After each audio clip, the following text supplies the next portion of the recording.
Chapter 21. Pinag-aralan ni Damon ang babae sa kanyang harapan. Agad na pumasok sa kanyang isipan ang dahilan kung bakit ayaw ni Maria sa bagong yaya ni Mia.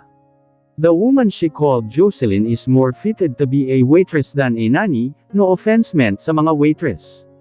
But really, kapag waitress ka, kailangan mo maging attractive para sa mga hayok sa laman na gabi-gabi ay bumibisita sa mga bar at pub house.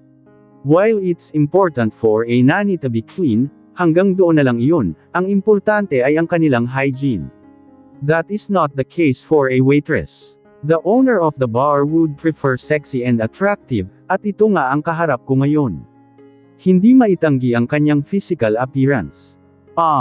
So this is Jocelyn Torino, a friend of mine, isang dating PA ng kasamahan kong model. Pansamantalang tumigil sa pagmumodelo ang kaibigan ko kaya naisipan niyang maghanap ng trabaho. Carmela said, "Pasensya ka na Damon, hindi ako nakapag-palm sa iyo dahil hindi ka umuwi kagabi, Hindi ko na rin siya pinauwi dahil hinintay ka namin." Carmela pause. Hinintay ba niya na sasabihin ko ang dahilan ng hindi ko pag-uwi?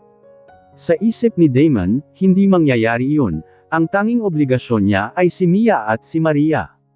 Tumango siya bilang pagsang-ayon sa sinabi ni Carmela, "Actually, naghahanap din ako ng yaya ni Mia dahil sa kalagayan ni Maria. Hindi pwedeng mapagod si Maria kaya okay lang sa akin na may nakita kang bagong mag-alaga kay Mia." Damon nodded his head. Sumilay ang ngiti sa mukha ni Jocelyn, "You think you can do it?" Nagdududa na tanong ni Damon sa babae. "Yes, Mr. Montemayor. I think hindi naman malayo ang trabaho ko noon bilang personal assistant sa pagiging yaya, pareho akong may inaalagaan," nakangiting sabi ni Jocelyn. She got a point. Bilang personal assistant, kailangan mong alagaan at i-assist ang iyong amo, ganoon din naman ang batang inaalagaan mo. Kung ganyan na desidido ka, maari ka nang magsimula ngayon. Si Carmela na ang bahala na magpaliwanag sa mga dapat mong gagawin. I nodded at Carmela. "Ako na ang bahala sa kanya, maraming salamat, Damon." Tumango si Damon and he dismissed both Carmela and Jocelyn.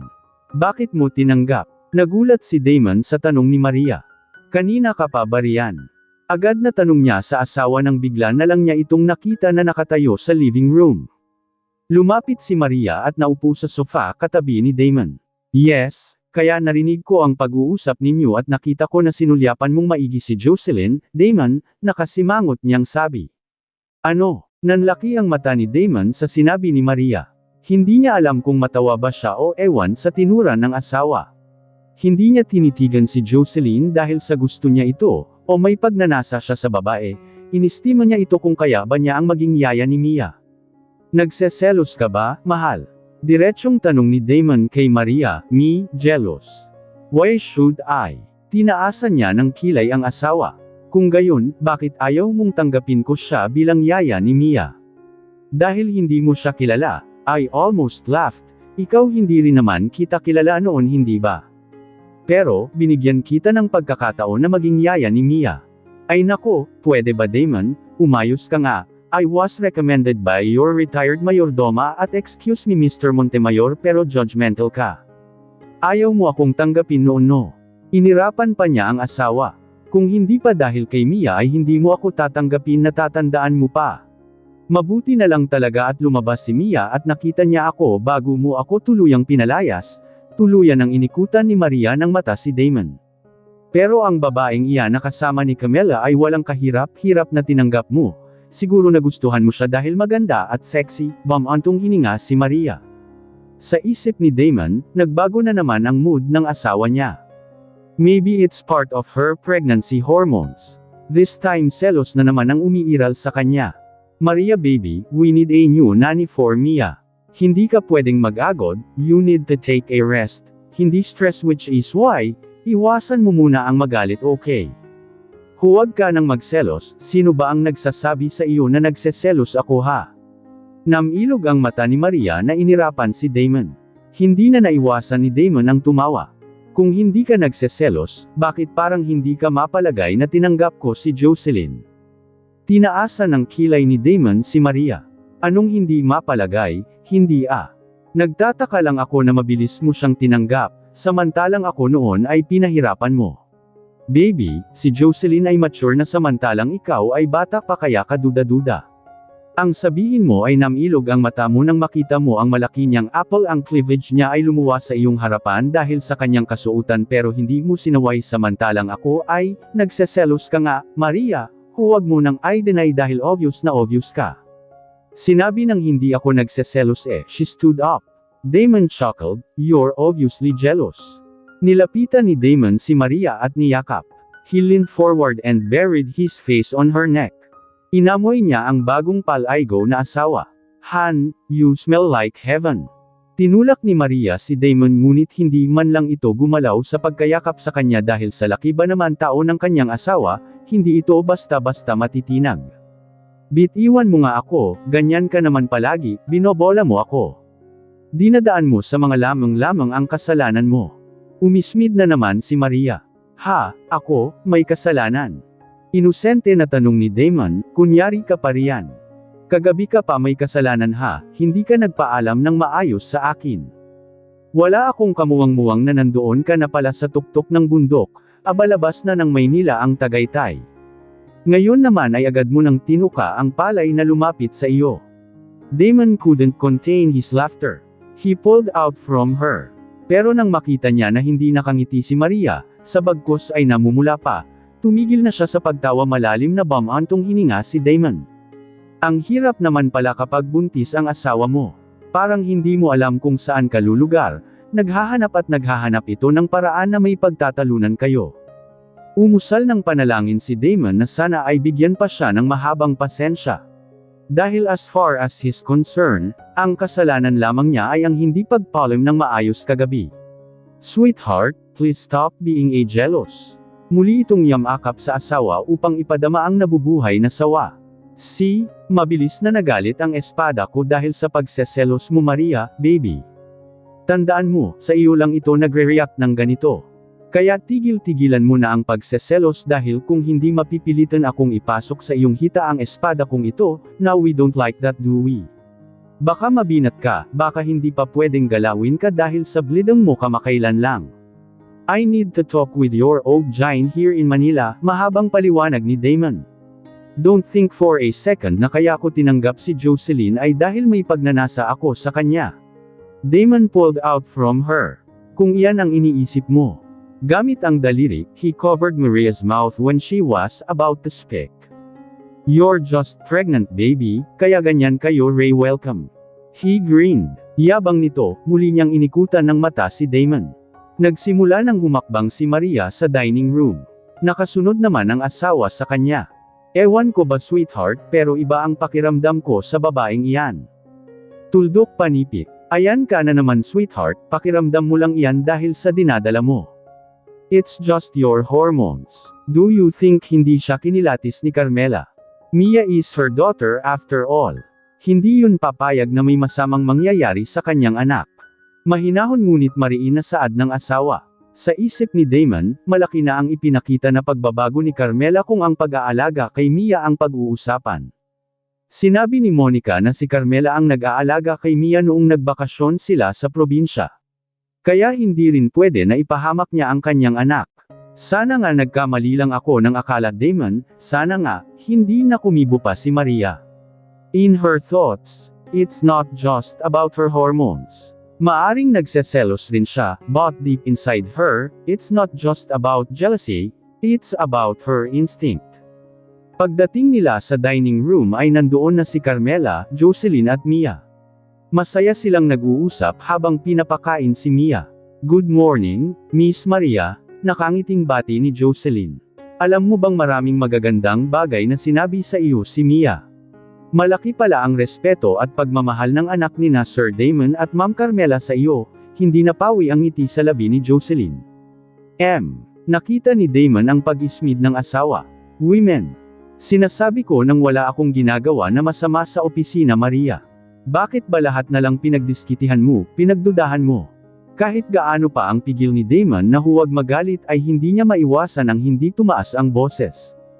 Paano naman itong si Maria kanina sa opisina gumawa ng eksena? Nakasimangot at binabalang ang kanyang personal assistant. Ano ba ang problema mo sa personal assistant ko? Wasn't it obvious? She's flirting with you. Mariin na sagot ni Maria. My God Maria, Sav has been with me for quite a long time. Pwede ba tumigil ka na nakakainis? Niluwagan niya ang kanyang kurbata at binuksan ang butones ng long sleeves.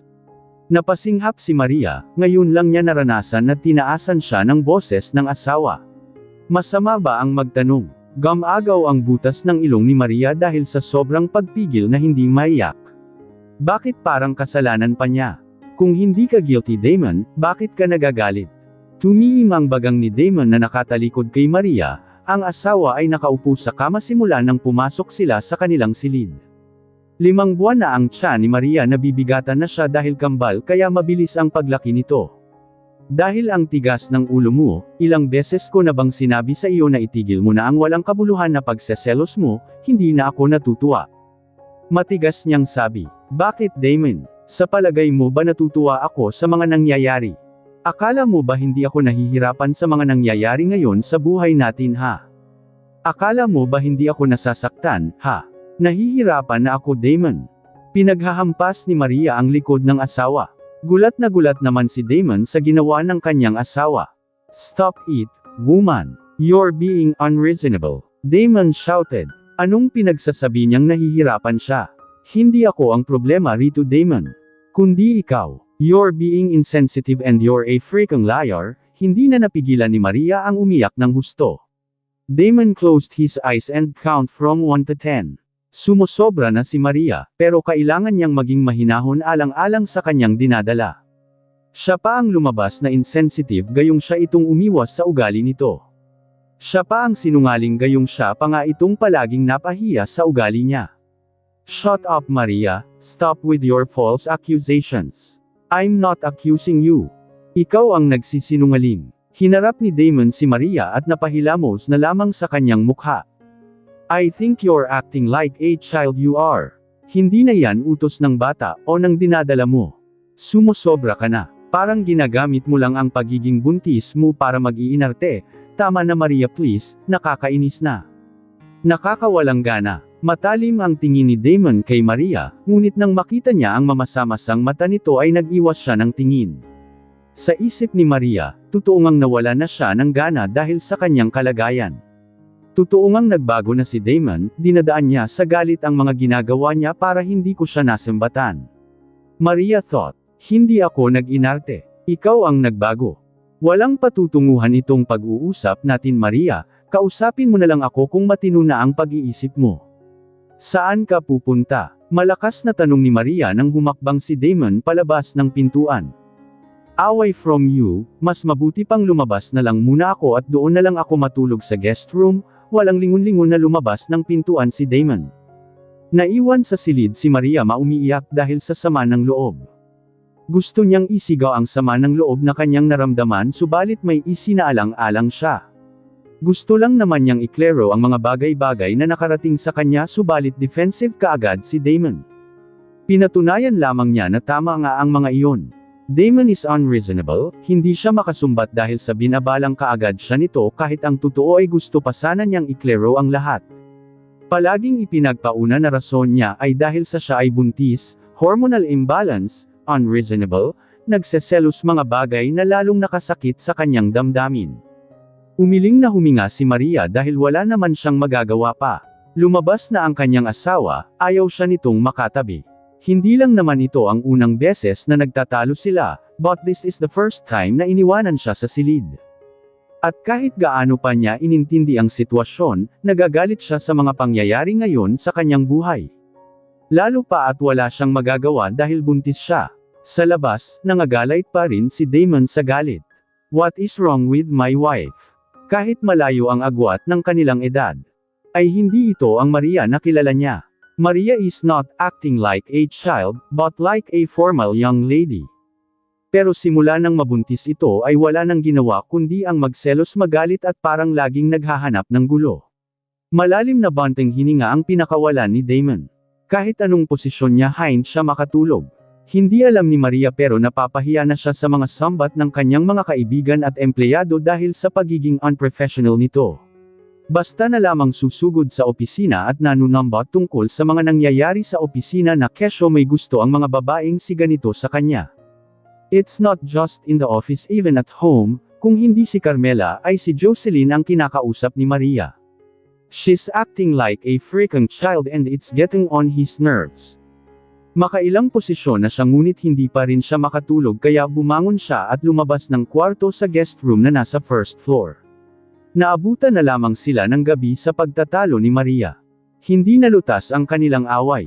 Maybe he needs a drink in order to sleep. Ang bar house sa loob ng mansion ay isang magandang lugar para sa mga bisita. Ito ay nagbibigay ng komportable at elegante na kapaligiran, kung saan maaring i-enjoy ang mga paboritong alkohol at mga pagkain. Ang mga pader ay may mga dekorasyon na gawa sa nga mahalagang obra ng sining, ang mga mesa at upuan ay gawa sa mga materyales na may kalidad. Bihira lamang dalawin ni Damon ang bar house nila, tahimik na naupo si Damon at kaagad managsali ng alak na agad namang tinungga ang laman ng baso.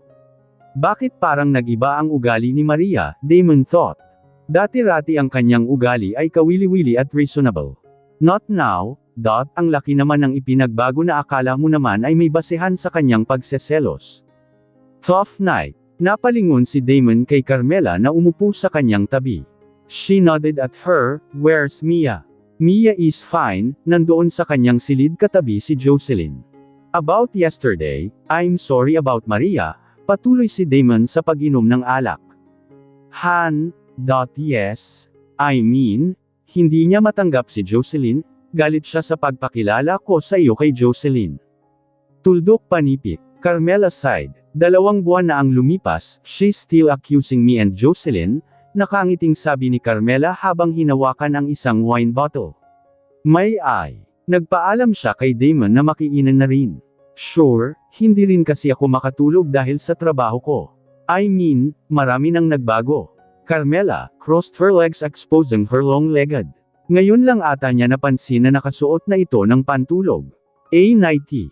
Agad na iniwas ni Damon ang kanyang tingin at bumaling sa alak. He knows that Carmela is always wearing provocative clothing since she's a model. Nagsimulang magkwentuhan sina Damon at Carmela habang umiinom. Damon just wanted to clear her thoughts from Maria and Carmela wanted to have a conversation with her husband. Matagal na niyang gustong makausap ito ng maayos. She's doing everything in her power to seduce her ex-husband pero hindi ito tumatalab. Sumilay ang kanyang ngiti nang sa wakas ay nakahanap siya ng paraan kung paano magulo ang pagsasama nila ni Maria. Ang inosenteng yaya ay madaling yutuhan dahil sa kanyang sitwasyon, madali itong magselos lalo pa at buntis ito. Nag-away na naman kayo ni Maria. She's jealous again. Pagpasensyahan mo na, bunga lamang iyon ng kanyang pagbubuntis. Pero sumusobra na siya, nag-arko ang kilay ni Damon. Napapahiya siya dahil pinagtatawanan siya ng kanyang mga empleyado dahil sa ugali ni Maria na parang bata at walang kwentang pagseselos. Dahil asawa niya si Maria, pinagtanggol niya ito at pinagalitan pa ang mga empleyado, pero pagdating sa bahay, si Maria ang pinapagalitan niya, and it was quite stressful. Mabuti na lang at hindi ko naranasan iyon ng mga panahon na buntis ako kay Mia. Carmela laughed. Napangiti si Damon, ikaw pa nga ang nagseselos sa akin noon Damon, hinaampas niya ang balikat ng dating asawa. Imagine that, kahit ako ang buntis, ako itong insecure sa katawan ko dahil nga malaki ang tiyan, I felt so pangit at that time, pero hindi nakaligtas sa akin ang pagseselos mo, she laughed even more as she gulped her wine. Damon chuckled, I remember that. Iyon yung pinagkaguluhan ka sa klinik dahil nagpa-autograph at nagpa-picture sa iyo ang mga staff ng hospital. And then there was that doctor, he paused. Nagseselos ka sa kanya hahaha. May 2 mata na kanina pa nakatingin sa masaya nilang pag-uusap. Si Maria, umiiyak na bumalik sa silid. Umiiyak na sinulyapan ni Maria ang kanyang cellphone. Sino kaya ang tao na nagmalasakit sa kanya at isinusumbong ang mga ginagawa ni Damon? I mean, the pictures keep coming, the messages. Iyon ang hindi maintindihan ni Maria, gusto niyang itanong kay Damon. Nag-aalinlangan naman si Maria dahil may pahabol pa ang taong may malasakit daw sa kanya na huwag munang ipaalam kay Damon nang sa ganun mahuli niya ang mga pinagagawa ni Damon. Hindi naniniwala si Maria. Malaki ang tiwala niya kay Damon, inisip niya na sinisiraan lamang si Damon ng hindi nagpapakilalang tao sa likod ng mga larawan, videos at messages. Nangako si Damon sa kanya na walang sinuman na pwedeng mamagitan sa kanilang dalawa, "Nothing can come between us," iyon ang sabi niya. Kaya pinipilit ni Maria na manatiling kalmado. Pero si Damon, mainit kaagad ang ulo. Gustuhin man niyang sumbatan ito ay nagagalit kaagad, parang ikinahiya pa siya na kesyo gumagawa siya ng eksena. Nag-iinarte dahil buntis, na kesyo pregnancy hormones at hormonal craziness ang kanyang nadarama. Hormonal craziness ba yung nakita mo mismo sa video na may flirtation na naganap sa pagitan niya at ng kanyang sekretarya? Hindi niya nagustuhan ang mga paglapit ng kanilang mukha habang nag-uusap at may paampas-hampas pa sa kanyang balikat. May video pa na ini-interview si Sav at sinabi nito na naka one night stand nito ang kanyang boss dahil buntis ang asawa. The video was recorded and sent to Maria, dahil sa galit niya ay agad na pinuntahan si Sav sa opisina. Timing naman na nasa conference room si Damon, kaya si Sav na lang ang nasambatan ni Maria. The Beach was even happy to tell Maria na matagal na niyang pinagnasaan si Damon. Sinabi pa nito na kahit anong oras ay gusto niyang mangyari na Damon will bend her over the desk and FK her hard. Kaya ayon, Maria slapped her hard, instead.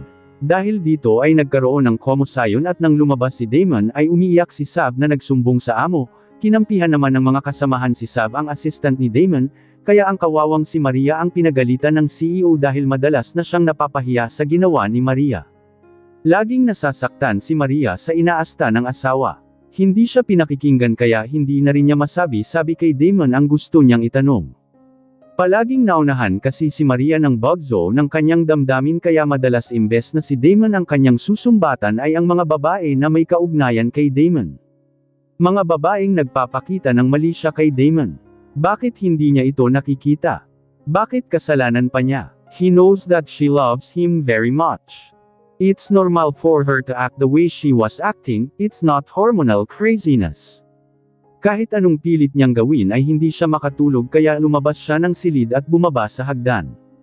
Pinuntahan si Damon sa guest room ngunit wala doon ang asawa nang buksan niya ang pintuan. "Damon," tawag pa niya rito. Mang hindi sumagot ay tuluyan na siyang pumasok sa guest room at baka nasa banyo ang asawa. "Can we talk?" Sinabi niya nang buksan ang banyo, pero walang katao-tao. Saan ba nagpunta ang taong iyon? Bukas lang naman ang ilaw ng mansion kahit mag-aalas 11 na ng gabi. Hinanap niya si Damon sa mansion.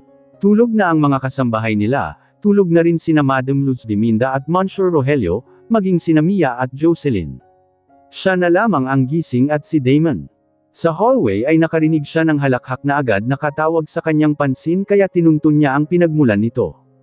Sa bar house ng mansion, nakita niya na halos idikit na ang katawan ni Carmela kay Damon. They're laughing and talking and drinking while Carmela is grazing on Damon's thighs. Son of the beach. Ang ilaw ng chandelier ay siyang nagbibigay liwanag sa mukha ni Damon at Carmela na parang ang saya-saya ng kanilang pag-uusap. Nakita ni Maria na pinisil ni Carmela ang hita ni Damon. Maya-maya pa ay tumayo si Carmela, anong gagawin niya? Nagmamadaling lumapit si Maria kina Damon at Carmela. Walang sabi-sabi na hinablot ang buhok ng babae, napel-iyod si Carmela dahil sa pagkabigla.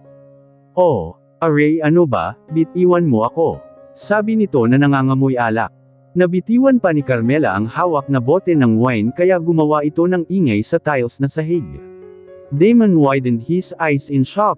"What the hell, Maria, bitiwan mo si Carmela." Mariin na sabi ni Damon. Patuloy niyang hinawakan ang buhok ni Carmela at hinayla pababa sa likuran, dahilan kaya napatingin sa kisame si Carmela habang hinawakan niya ang palso ni Carmela.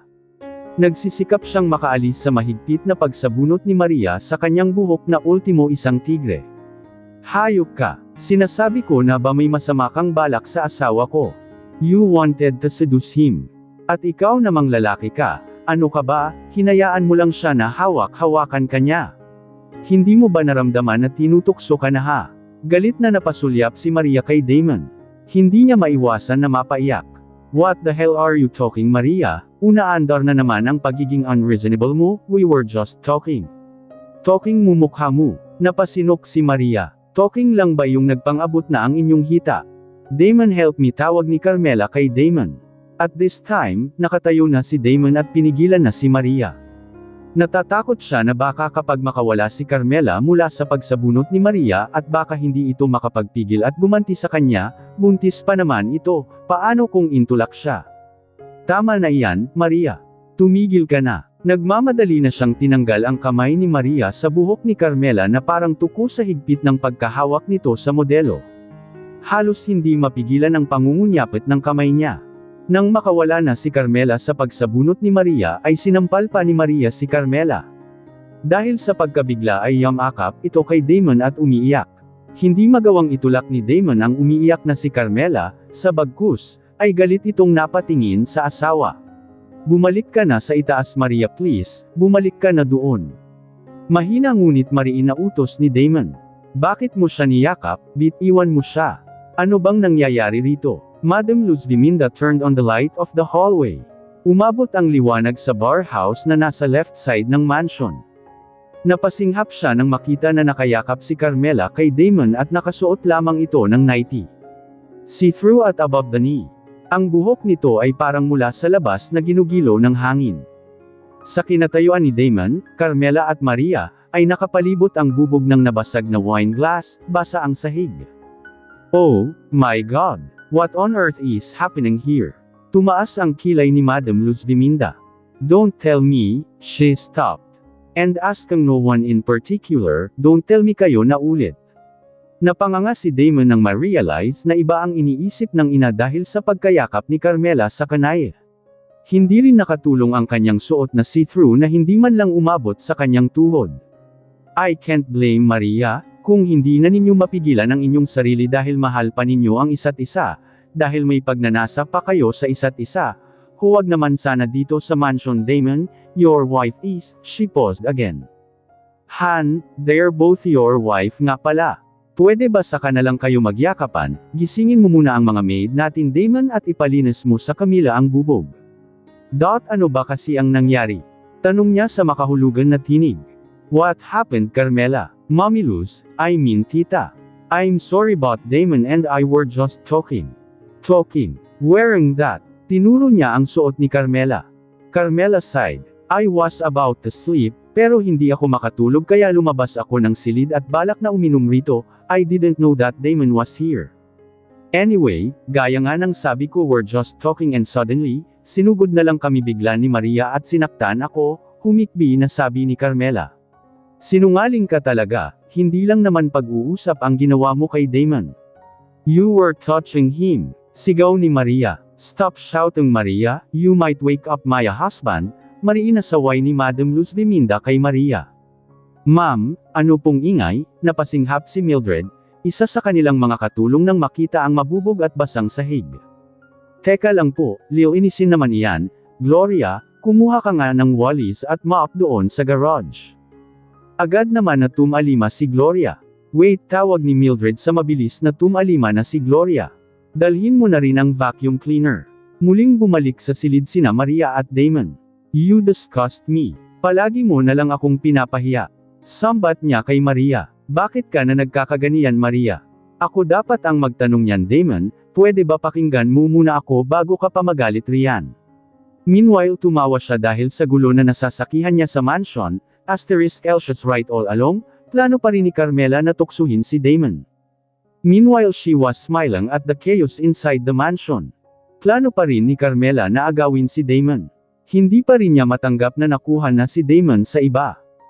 Ang galing niyang artista. Walang kamalay-malay ang mag-asawa na pinapaikot lang sila. Hinanap, bahala sila sa buhay nila, basta ang mahalaga lang naman sa kanya ay pera. Wala siyang pakialam sa mangyayari sa kanila. Kung bibigay man si Damon at mahulog sa bitag ni Carmela ay maghiwalay sila ni Maria. Tagumpay yun kay Carmela. Kung hindi na kayang tiisin ni Maria at aalis na siya sa mansion ay wala siyang pakialam. Hindi naman niya kasalanan ang magiging kaguluhan sa mansion, ginagawa lamang niya ang kanyang trabaho. She was hired to do an easy job for a lot of money, sino ba ang makatatanggi sa grasya? Walang kamalay-malay sina Carmela at Damon. Poor thing, tumalikod na ito at bumalik sa kanyang silid. Naiwan na naman sa silid si Maria. Kahit nakapikit siya ay gising ang kanyang diwa. Nagsimula na naman siyang kabahan nang ihatid lamang pala siya ni Damon sa silid at bumalik ito sa guest room. Ano ba ang balak niyang gawin roon? Nagdududa siya kaya pinuntahan niya si Damon sa guest room. Laking gulat niya nang marinig niya ang mga ungol at tilamsik ng kung ano-ano pang laway at salpukan ng laman nang buksan niya ang hindi man lang nakalock na pintuan. "Oh Damon, you're driving me crazy."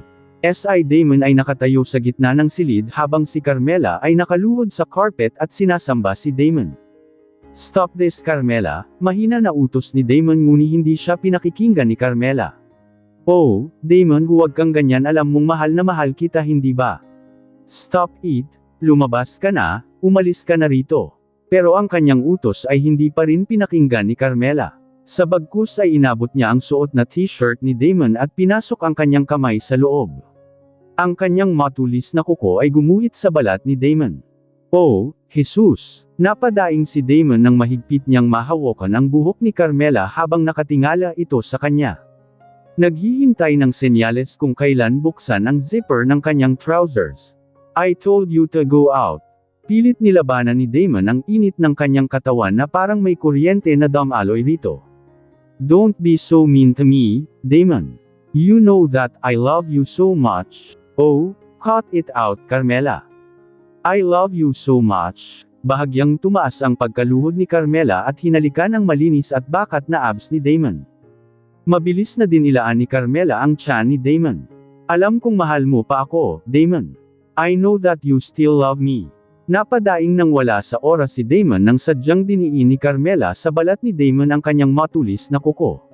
Hinubad ni Damon ang kanyang sinturon at binuksan ang zipper ng kanyang trousers.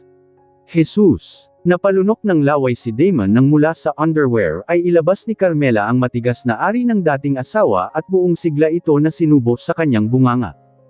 Ang mga daliri ni Damon ay mabilis na nangunyapit sa makapal na buhok ni Carmela at mahigpit itong hinawakan at pinulupot sa kanyang buko-buko. Mula sa itaas ay nakita niya kung paano sinubo at kinain ni Carmela ang kanyang alaga, ang mapula sobrang pula nitong bibig na mahusay pagdating sa pagsubo ng kanyang tarugo. Mula sa ibaba ay nakatirik ang mata ni Carmela na nakatingin kay Damon. "Love me, Damon, please." Yumuko si Damon at tinulungan si Carmela na makatayo mula sa pagsamba sa kanya at agad na marahas na naghahalikan ang dalawa. Habang ang kamay ni Carmela ay gumalaw upang haburin ang shirt ni Damon ay binagklas naman sa ilalim ng suot ni Carmela ang kanyang tipan. Carmela cried out in pain and pleasure when Damon crammed 2 fingers inside her. Pero ganun pa man sinakyan ni Carmela ang kanyang mga daliri ng buong kaligayahan. Mabilis na hinulag ni Carmela ang trousers at brief sa paanan ni Damon na sinipa naman ni Damon ang saplot sa kanyang paa habang binuhat niya si Carmela na mabilis na lumungkis sa kanyang baywang. Sabay silang naglanding sa kama na hubot-hubad. Agad na sinubsob ni Damon ang kanyang mukha sa naghihintay na tirek na si Carmela. Kinagat ni Damon ang bawat tuktok ng bundok ni Carmela hanggang sa napahiyaw at napahikbi ang modelo. Subalit buong puso niya itong tinagap. That was great. Natulos naman si Maria sa pintuan at ang unang bagay na nakita niya ay inihagis niya sa ibabaw ng kama kung saan ang mga hubad na katawan nina Damon at Carmela ay pinagpawisan, pa. "Mga hayop kayo. Papatayin ko kayo. Hayop." Mabilis na gin-isang ni Damon si Maria. Kahit galit siya dahil sa ginawa ng asawa ay naaawa siyang nakikita itong umiiyak na naginip ang kanyang asawa. "Wake up please, Maria. Wake up." Pinaghahampas ni Maria ang mukha ni Damon at pinagkakalmot pa ito, kahit nakapikit ang asawa ay parang may mata naman ang kanyang mga kamay dahil natunton siya nito kaya tinatamaan siya sa mga hampas nito. God damn it. It was hurting him. Hindi naman niya kayang sampilan ang asawa para matauhan ito at upang magising. Nagdedeliryo na ang asawa dahil umiinit ang pagsampal nito sa kanya. Nako, kung hindi lang ito buntis. Mananagot talaga si Maria. Nagpasya si Damon na ipa-check up niya si Maria sa OB-GYN at psychiatrist, dahil hindi na normal ang ikilos nito. Hindi na normal ang kanyang mga pagseselos at pagdududa sa kanya. Daing ni Maria at bahagya itong kumalma. Nakapikit pa rin ito at nakahiga ng patagilid dahil sa kanyang tiyan, nahihirapan siya sa posisyon na gusto niya. "Maria," muli itong gin-isang ni Damon subalit nanatili pala itong tulog. She's having a nightmare at hindi man lang nagising kahit pinagtatampal na niya ang asawa. Sumandal si Damon sa headboard at tinitigan ang asawa na bumalik na sa normal ang pagbaba at pagtaas ng kanyang dibdib. Weird, hindi man lang siya nagising. Puna ni Damon babalik na sana sa paghiga si Damon sa tabi ni Maria nang marinig niya ang sunod-sunod na pagtunog ng cellphone, senyales ng messages na natanggap. He checked Maria's phone. Hindi niya ugali na basahin at pakialaman ang cellphone ng asawa subalit dahil sa walang tigil ito sa pagtunog ay sinilip niya ang mga messages. Baka emergency mula sa bukid. Nakatawag pansin sa kanya ang missed call mula sa unknown number at may follow-up message pa. Tiningnan niya ang asawa mahimbing itong natulog muli na parang walang anuman sa kanya ang nangyari kanina na paghermentado niya sa pagitan ng kanyang pagtulog. Muntik nang mabitiwan ni Damon ang cellphone nang mabasa niya ang mga messages at mapanood ang mga videos. Agad na uminit ang kanyang mukha at nagliliyab sa galit na isa-isang binasa ang mga mensahe. Ito ang mga dahilan kung kaya nagalit si Maria kay Sav, ito ang dahilan kung bakit inatake niya sina Sav, Carmela at Jocelyn. Mayroong sumusulsol sa kanya. This is what she was going to tell him, to ask him, pero hindi matuloy-tuloy dahil napag-alitan niya ang aking asawa. Ito pala iyon, this is the reason why Maria is so upset. Don't tell Damon about this dahil kung sasabihin mo, hindi mo siya mahuhuli, hindi mo malalaman na naglalako na siya. Nagmalasakit lang ako sa iyo, pero si Damon ay niloloko ka, buntis ka kasi Maria. Hindi mo na napaliligaya si Damon kaya naghahanap siya ng iba, sino pa nga ba kundi ang kanyang assistant. Ito nga pala ang video o. Maria, ang dami mo palang karibal, mabuti pa ay umalis ka na riyan sa mansion. Hindi mo ba napapansin na nagkamabutihan na sila ni Carmela? Damon has still hots for his ex-wife, niloloko ka lang Maria, buntis ka kasi hindi mo alam na ang mga lalaki ay naghahanap iyan ng parausan, naghahanap iyan ng makatabi sa kama. Gusto nila laging may kakama. Tapos ikaw, hindi mo maibigay dahil buntis ka. Son of a bitch. Wasak ang cellphone ni Maria nang hinagis ito ni Damon sa dingding. Napahilamos na lang siya sa mukha habang pinahid ang isang patak ng luha. Oh my poor baby, you were manipulated. Damon whispered. Lumapit ito sa gilid ng kama at niyakap ang asawa.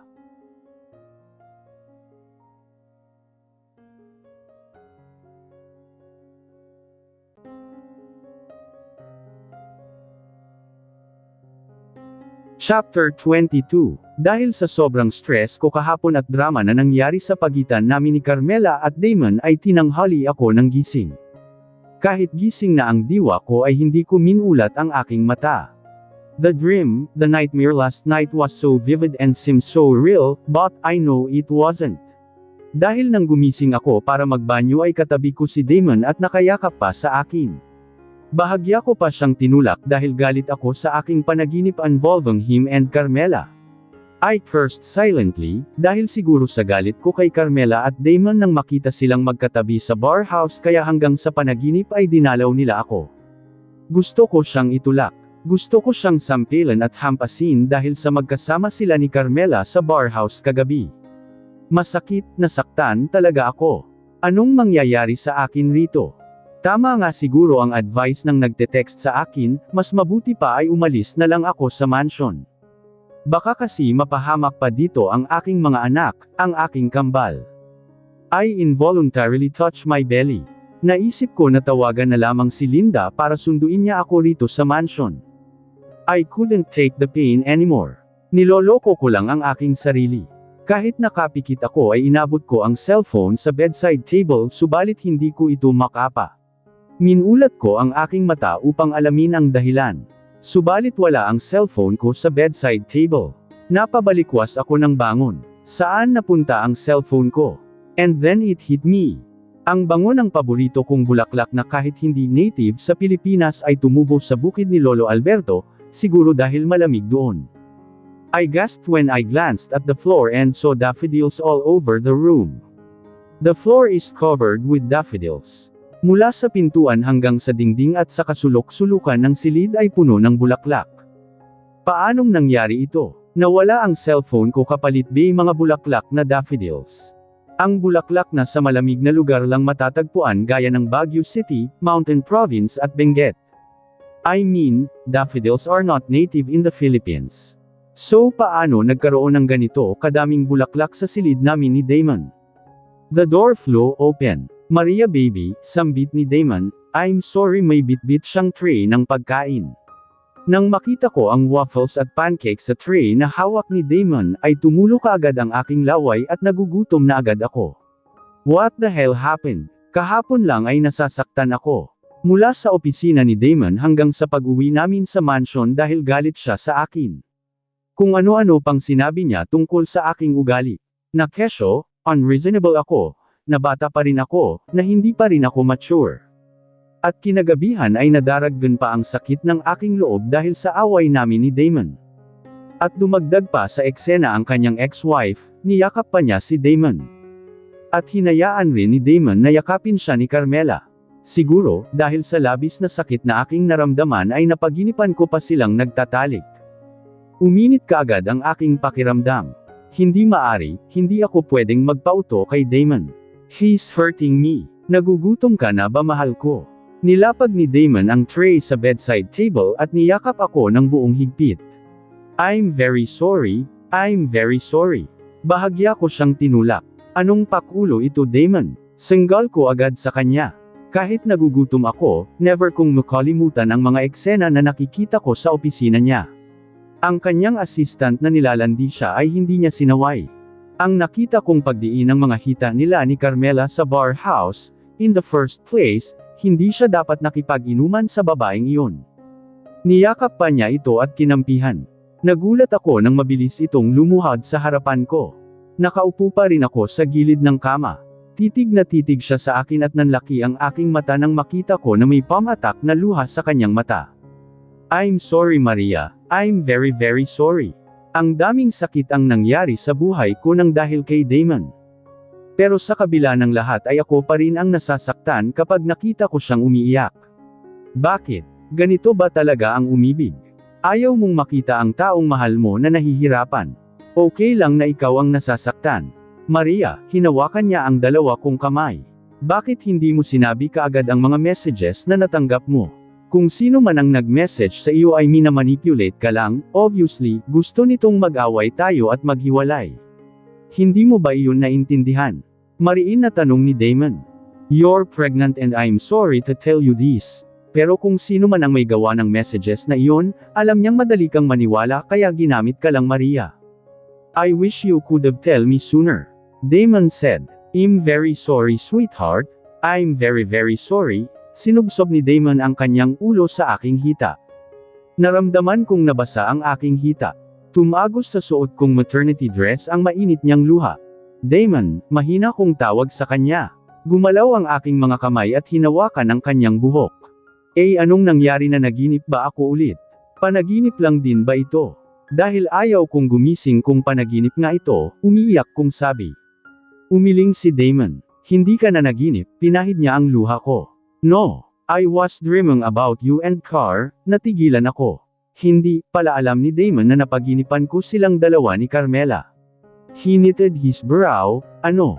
Umiling na lamang ako, hindi ko sasabihin sa kanya iyon. It's disgusting. Maria, baby, kung sinabi mo lang sa akin kaagad ang totoo tungkol sa messages hindi na sana tayo umabot pa sa ganito, na nasasaktan natin ang isa't isa, and I'm sorry. Muli niyang binanggit ang tungkol sa messages. Where did you get all these daffodils? Dahil sa dami ng gusto kong itanong kay Damon ay hindi ko alam kung ano ang uunahin ko, kaya kung ano na lang ang pumasok sa isipan ko ay siya ring lalabas sa bibig ko. Pinapatawad mo na ako. No. Lumunok ng laway si Damon. Hindi kita masisisi baby maghihintay ako kung kailan mo ako mapapatawad, but kumain ka na muna, mag-aalas 10 na ng umaga. Gutom na ang kambal at syempre ikaw. Hindi ko na kayang pigilan ang aking gutom, totoong gutom na ako at narinig na rin ni Damon ang pagkalam ng aking sikmura. Hindi na ako nagdadalawang isip pa, nilantakan ko ang pagkain na hinanda ni Damon sa akin. Habang kumakain ako ay sinagot niya ang tanong ko. Ang daffodils na ito ay in-order ko mula sa Baguio City at sa Manila Botanical Garden. Ginawa mo iyon. Tugon ko sa pagitan ng aking pagkain. Oo naman, lahat ay gagawin ko para sa iyo. Lahat. Kasama na ang saktan ako. Malalim na bumantong hininga si Damon. Alam mong hindi yan ang intensyon ko. Where's my cellphone? Napansin ko na nagulat siya at nagkamot pa ng kanyang batok. Ibibili na lang kita ng bago, mag-shopping na rin tayo para sa mga kagamitan ng kambal, anunsyo niya. Kumunot ang aking noo. Bakit mo ako ibibili ng bago? Hindi naman ako mahilig sa cellphone, nagagamit lang ang cellphone ko para kina lolo at lola. Now, where's my phone?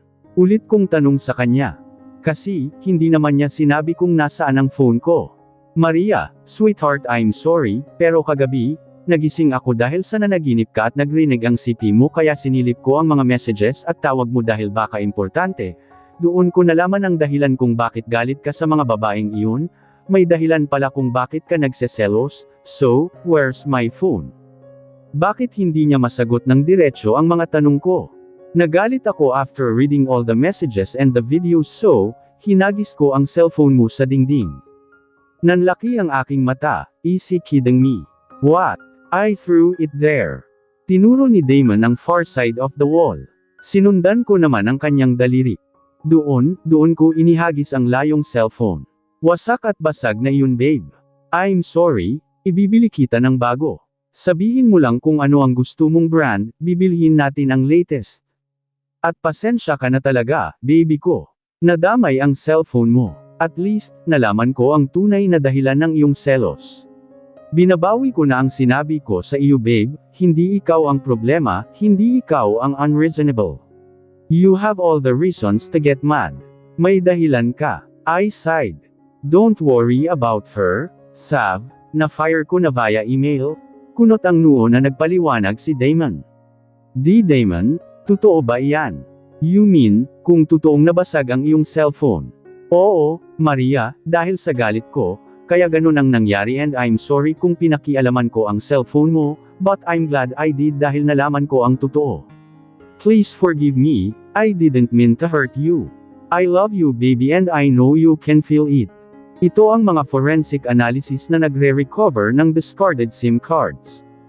Ito pa ang Police at National Telecommunications Commission collaboration, hiniling ng authorities ang subscriber information at higit sa lahat ang surveillance footage, kaya na-identify ka through CCTV nang bilhin mo ang SIM card na iyan. Tandang padamdam panipik. Pigil na pigil ni Damon ang kanyang emosyon. Kahit babae pa si Jocelyn, hindi mag-aatubili si Damon na makatikim ito sa kanya kapag hindi ito sisigot ng maayos. Sinadya ni Damon na hindi ipaalam kay Maria ang lihim na pag-imbestiga sa likod ng mga mensahe at videos na natanggap ni Maria. Lahat ng ebidensya ay tinuturo ka, now tell me, bakit mo ginawa ang pagsisinungaling? Sino ka ba? Bakit mo ginulo si Maria? Bakit mo kami ginugulo? Umiling si Jocelyn. Hindi po ako ang nagmamay-ari ng number na ginamit upang mag-text kay Mrs. Montemayor, sir. Naningkit ang mga mata habang sinulyapan si Jocelyn, kaya pala hindi na maganda ang vibes ni Maria sa kanya. After all the evidence pointing at you, hindi ka pa rin aamin. Hindi po ako ang may gawa niyan sir, Mr. Montemayor I mean, hindi po ako, nagpalingalinga si Jocelyn sa kanan at kaliwa. Sabihin mo na Miss Torino, dahil mapipilitan kaming i-detain ka hanggat hindi ka aamin ng totoo, sinabi ni Officer Gayapa sa babaeng nagngangalang Jocelyn Torino. Ito ang mga forensic analysis na nagre-recover ng discarded SIM cards. Ito pa ang Police at National Telecommunications Commission collaboration, hiniling ng authorities ang subscriber information at higit sa lahat ang surveillance footage, kaya na-identify ka through CCTV nang bilhin mo ang SIM card na iyan. Tandang padamdam panipik. Pigil na pigil ni Damon ang kanyang emosyon. Kahit babae pa si Jocelyn, hindi mag-aatubili si Damon na makatikim ito sa kanya kapag hindi ito sisigot ng maayos. Sinadya ni Damon na hindi ipaalam kay Maria ang lihim na pag-imbestiga sa likod ng mga mensahe at videos na natanggap ni Maria. Lahat ng ebidensya ay tinuturo ka, now tell me, bakit mo ginawa ang pagsisinungaling? Sino ka ba? Bakit mo ginulo si Maria? Bakit mo kami ginugulo? Umiling si Jocelyn, hindi po ako ang nagmamay-ari ng number na ginamit upang mag-text kay Mrs. Montemayor sir. Naningkit ang mga mata habang sinulyapan si Jocelyn, kaya pala hindi na maganda ang vibes ni Maria sa kanya. After all the evidence pointing at you, Hindi ka pa rin aamin. Hindi po ako ang may gawa niyan sir, Mr. Montemayor I mean, hindi po ako nagpalingalinga si Jocelyn sa kanan at kaliwa. Sabihin mo na Miss Torino, dahil mapipilitin kaming i-detain ka hanggat hindi ka aamin ng totoo. Sinabi ni Officer Gayapa sa babaeng nagngangalang Jocelyn Torino. Ngayon, hindi na tuloy sigurado si Damon kung totoo ba ang pangalan ng babaeng ito. Nang hindi pa rin ito nagsalita ay tumayo si Damon at bumaling sa dalawang opisyales na kasama niya sa guest cottage. Dalhin na ninyo iyan sa, wait. Nagmamadaling lumapit si Carmela sa guest cottage. Damon texted her about the investigation. Anong mangyayari rito? Damon, ano ba yung sinabi mo tungkol kay Jocelyn? Binalingan ng sulyap ni Carmela ang itinuring na kaibigan. Bakit Balin? Anong problema? Pero nanatiling tahimik si Jocelyn, taas noo itong nakaupo, tuwid at kampante sa kabila ng matibay na ebidensya laban sa kanya ay hindi ito umaamin, patuloy na dene-deny ang nangyayari. Where the heck did you get her? Carmela, sigurado ka ba na kaibigan mo ang babaeng ito? Tuluyan nang bumigay ang pagtitimpi ni Damon. Ano ba kasing nangyayari? Nag-alalang tanong ni Carmela. Nagpabilang-bilang siya ng tingin kay Jocelyn at Damon, maging sa dalawang pulis. Ask her. Tiimbagang nasabi ni Damon. Jocelyn, ano bang nangyayari? Magsalita ka, hinawakan niya ang kamay ni Jocelyn at pinisil. Ako ang mapahamak rito dahil ako ang nagdala sa iyo dito sa mansion now, tell me what happened. Matigas na ang boses ni Carmela. Minsan pa niyang pinisil si Jocelyn Torino subalit nakasimangot si Jocelyn na nakipagtitigan kay Carmela. Winaksi niya ang kamay ng modelo. Nagkibit balikat si Carmela, she refused to talk, bumantong hininga si Carmela na humarap kay Damon at mga pulis.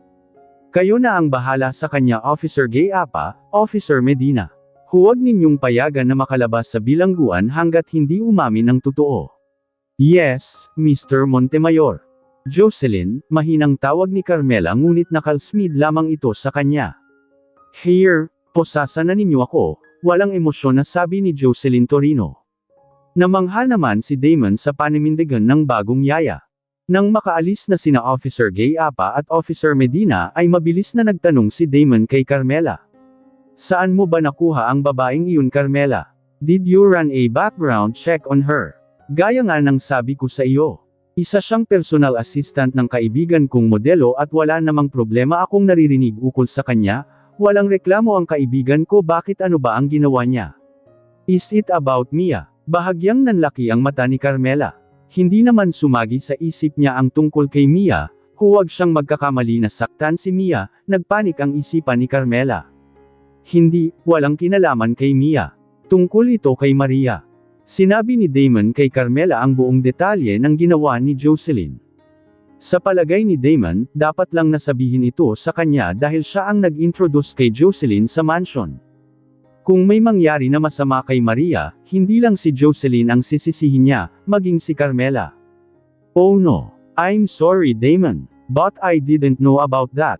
Umiling na sabi ni Carmela. Nakapagtataka, kahit na ba matibay ang ebidensya na sa kanya ang SIM card na ginamit ay hindi siya umaamin. Mas pipiliin pa niya ang makulong. Kumunot ang noo ni Damon. Wala ng cellphone na hawak si Jocelyn, hindi alam nila Damon kung inihagis na ito o sinunog ni Jocelyn. Huwag kang mag-alala kausapin ko siya tungkol riyan. Nang magpaalam na si Carmela kay Damon ay tinawagan nito ang mga pulis na nagdala kay Jocelyn sa presinto. Keep an eye on her officer, gusto kong malaman kung sino ang nag-utos sa kanya. Gusto kong malaman kung sino ang nasa likod niya para gawin kay Maria ang ginawa niya. Maasahan ninyo Mr. Montemayor, kami na ang bahala kay Miss Torino. Sagot ni Officer Gayapa sa kabilang linya. Thank you officer. Tuldok panipik, sinong kausap mo? Napalingon si Damon kay Maria na nasa likuran na pala niya. Oh, a friend. I'm talking to a friend, he nodded his head and covered the mouthpiece of his cell phone. Ayaw niyang ma-stress na naman si Maria kaya hindi na muna niya pinaalam sa asawa ang imbestigasyon. Mahirap na baka kasi siya mismo ang sumugod kay Jocelyn, paano kung isa itong psycho at gagantihan so Maria, buntis ang asawa, tiyak wala itong kalaban-laban. Just give me a ring, kapag may madiskubre kayo. Maraming salamat, binaba ni Damon ang tawag. You ready? Tanong ni Maria. Ready. Bahagyang nagulat si Damon sa tanong ng asawa. Oh, nako, huwag mong sabihin na nakalimutan mo na ang lakad natin ngayon. Pupunta tayo sa Oak Giant, pinandilatan siya ng mata ni Maria. Oh crap, umiling na sabi ni Damon. Of course. I'm sorry baby, I'm very sorry. I was thinking about the check-up. Nawala lang sa isip ko, pero hindi ko nakakalimutan. Nakangiting tugon ni Damon. Nagkamot pa ito ng batok. Han, bakit parang hindi ka mapakali? Sino na naman ba ang iniisip mo? Ano na naman ba ang tinatago mo? Mamaya niyan pag-awayan pa natin iyan, nakangiting sagot ni Maria. Inakbayan ni Damon ang asawa patungo sa driveway ng mansion, kung saan nakapark na ang kanilang sasakyan. Trust me, this time, hindi tayo mag-aaway nito. Tumanggo-tango pa si Damon sa kanya. Is that so? Bakit parang hindi ka yata masaya? Come on sweetheart, lahat na lang napapansin mo. Nakangiting hinayla ng dahan-dahan ni Damon ang asawa palapit sa kotse. Binuksan niya ang pintuan at sumakay na si Maria sa passenger's side. In Damon's mind, malakas pala ang intuit ayon ng mga buntis, madaling makaramdam at tama pa ang kanilang instinct. Malakas itong tinatawag nilang women's intuit ayon, pero mas lalo naman ang kay Maria. After 30 minutes, nasa harap na sila ng OB-GYN na si Draw. Mendita, the baby is healthy and so is the mother, nakangiting paliwanag ng doktora. Habang patuloy na nagbibigay payo ang doktora tungkol sa mga maaring gawin ni Damon at Maria ay hindi na iwasan na itanong ni Damon ang tungkol sa isang bagay na gustong-gusto niyang itanong. Doktora, nakangiting sambit ni Mr. Montemayor. Can I have make love with my wife? Pwede lang ba yun kahit buntis siya? Oh my God, Damon. Saway ni Maria sa asawa. Hindi man lang ito nahiya at nakipagtitigan pa sa doktora. Hinawakan niya ang kamay ng asawa at sa ilalim ng kanyang paa ay sinipa niya ito. Hindi ka man lang nahiya, namumula na saway ni Maria. Hindi na ito nakumporm na nagtatanong ukol sa kanyang mood swings at hormonal changes ay dinamay pa ang tungkol sa kama. The doctor smiled, sa palagay ni Maria hindi man lang na nabahala ang doktora sa tanong ng asawa. Sa bagkus ay marahan itong sumagot at nagpaliwanag. In general during pregnancy is absolutely normal and normal. Sa puntong ito na nasa second trimester pa si Mrs. ay pwede naman, nakangiting sabi ng doktora. Makahulugan namang sinulyapan ni Damon ang asawa na hindi na nawala ang pamumula sa kanyang mukha. Humanda ka Maria, iniinagin mo pala na nagtaksil ako sa iyo at nanaginip ka pa na nagtatalik kami ni Carmela. Pues mamaya, saluhin mo lahat ang tinitimpi kong gata para sa iyo. He smirked at her. Although, mag-iingat lang pagdating ng late pregnancy yung 34 na po kasi at risks iyon sa bleeding at premature labor at risk of cervical dilation. Tuldok. Pero at this time of Mrs. Montemayor's pregnancy, safe naman Mr. Montemayor. Dagdag pang paliwanag ng doktor. Thank you doctor. Nakangiting sabi ni Damon habang hinawakan ang tiyan ni Maria. Ha! Nagtama ang paningin ni Damon at Maria nang kapwa nila maramdaman ang pagsipa ng kambal sa tiyan ni Maria. Doktor, binalingan ni Maria ng tingin ang doktor na sumandal sa kanyang swivel chair. What happened? She leaned forward. My babies, our babies, they're kicking. Nanlaki ang mata ni Maria. Ngumiti ang doktora, normal lang na maramdaman mo ang madalas na pagsipa ng kambal Mrs. Montemayor. Mag-aanim ba buwan na ang tiyan mo? What have you done? Hindi ka kasi nag-iingat. Paanong nalaman ni Damon na ikaw ang nasa likod ng messages na natanggap ni Maria? Galit na tanong ng kausap ni Jocelyn sa kabilang linya. Huwag mong gamitin sa akin ang tono na iyan ha. Alalahanin mong hindi lang ako ang mapahamak rito kundi kasama ka na. Kaya magdahan-dahan ka sa iyong pananalita dyan, ganting sagot ni Jocelyn. I'm paying you kaya wala kang karapatan na magreklamo sa akin, you isa pa, nakalimutan mo yata na kasama sa napag-usapan natin na hindi ako dapat madamay kapag nahuli ang katangahan mo. Akala ko ba ay sanay ka na sa ganitong gawain, bakit ka nadali ni Damon? Bakit hindi mo siya tanungin, nandyan lang naman siya sa mansion o kaya ay sa kumpanya hindi ba? Bakit hindi mo siya kausapin? Huwag kang pilosopo, baka nakalimutan mong nandyan ka na sa piitan. Pasalamat ka at tinawagan pa kita, pwede na kitang kalimutan. Isang malakas na tawa ang pinakawalan ni Jocelyn. Baka nakalimutan mo rin na hindi pa ako na amnesia. Pwedeng-pwede kitang ituro na siyang nag-utos sa akin upang gawin ang krimen na ito. Well, totoo naman na ikaw talaga ang nag-utos sa akin, kaya kapag naabutan pa ako rito ng 1 linggo at hindi ako makalabas, humanda ka na, dahil ibubunyag kita. Pinakikinggan ni Jocelyn sa kabilang linya ang pagkadisgusto ng kanyang kausap. Napamura ito at halatang nataranta na nagagalit na. Huwag mo akong subukan, babae ka. Hindi mo kilala ang kausap mo, ang katulad mo ay isang dumilang sa aking mga kuko. Pwede kitang hindi tinuloy ng kausap ni Jocelyn ang sasabihin. Maraming beses nang narinig ni Jocelyn ang mga ganitong pagbabanta ng mga kliyente niya. Kapag mayroon siyang lakad at bulilyaso, sinisisi siya at tinatakot, pero gaya ng dati, hindi siya nagpapatinag. Gawin mo ang gusto mo, Luz Diminda. Hindi ako natatakot sa iyo. Leon lang ang request ko sa iyo, ilabas mo ako rito sa kulungan within this week, kung hindi ay kalimutan mo ang pinag-usapan natin. Binaba ni Jocelyn ang cellphone. Nagngit-ngit ang kanyang kalooban dahil sa sinisisi pa siya ni Madam na nahuli ni Damon. Oras na makalabas siya sa piitan, isusumbong pa rin niya ang mga tao sa likod ng kanyang ginagawa. Naiinis si Jocelyn na nag-isip na hindi siya pwedeng magpiyansa. Pero dahil bilyonaryo si Damon, kayang utusan ang batas. Lalo na at may kasalanan din naman siya. Muling nag-dial si Jocelyn at kinausap ang isa pang salarin. Huwag mo akong tawagan, busy ako. Wow! Ang bilis mo namang makalimot, Carmela, baka nakalimutan mo ang krimen na ginawa mo doon sa probinsya. Nakangising sabi ni Jocelyn Torino. Napasinghap si Carmela sa kabilang linya. How dare you? Are you out of your mind? Inilayo ni Jocelyn sa kanyang tainga ang cellphone at napangiwi dahil sa lakas ng sigaw ni Carmela. Oh, ang sakit sa tainga. Magdahan-dahan ka naman, Carmela. Huwag kang sigaw ng sigaw riyan, nakangising sabi ni Jocelyn. Tagumpay siya sa ginawang pananakot kay Carmela. Well, ang totoo hindi naman pananakot iyon, dahil totoo naman na si Carmela ang nag-utos sa kanya na gumawa ng paraan upang mahulog ang fetus sa sinapupunan ni Maria.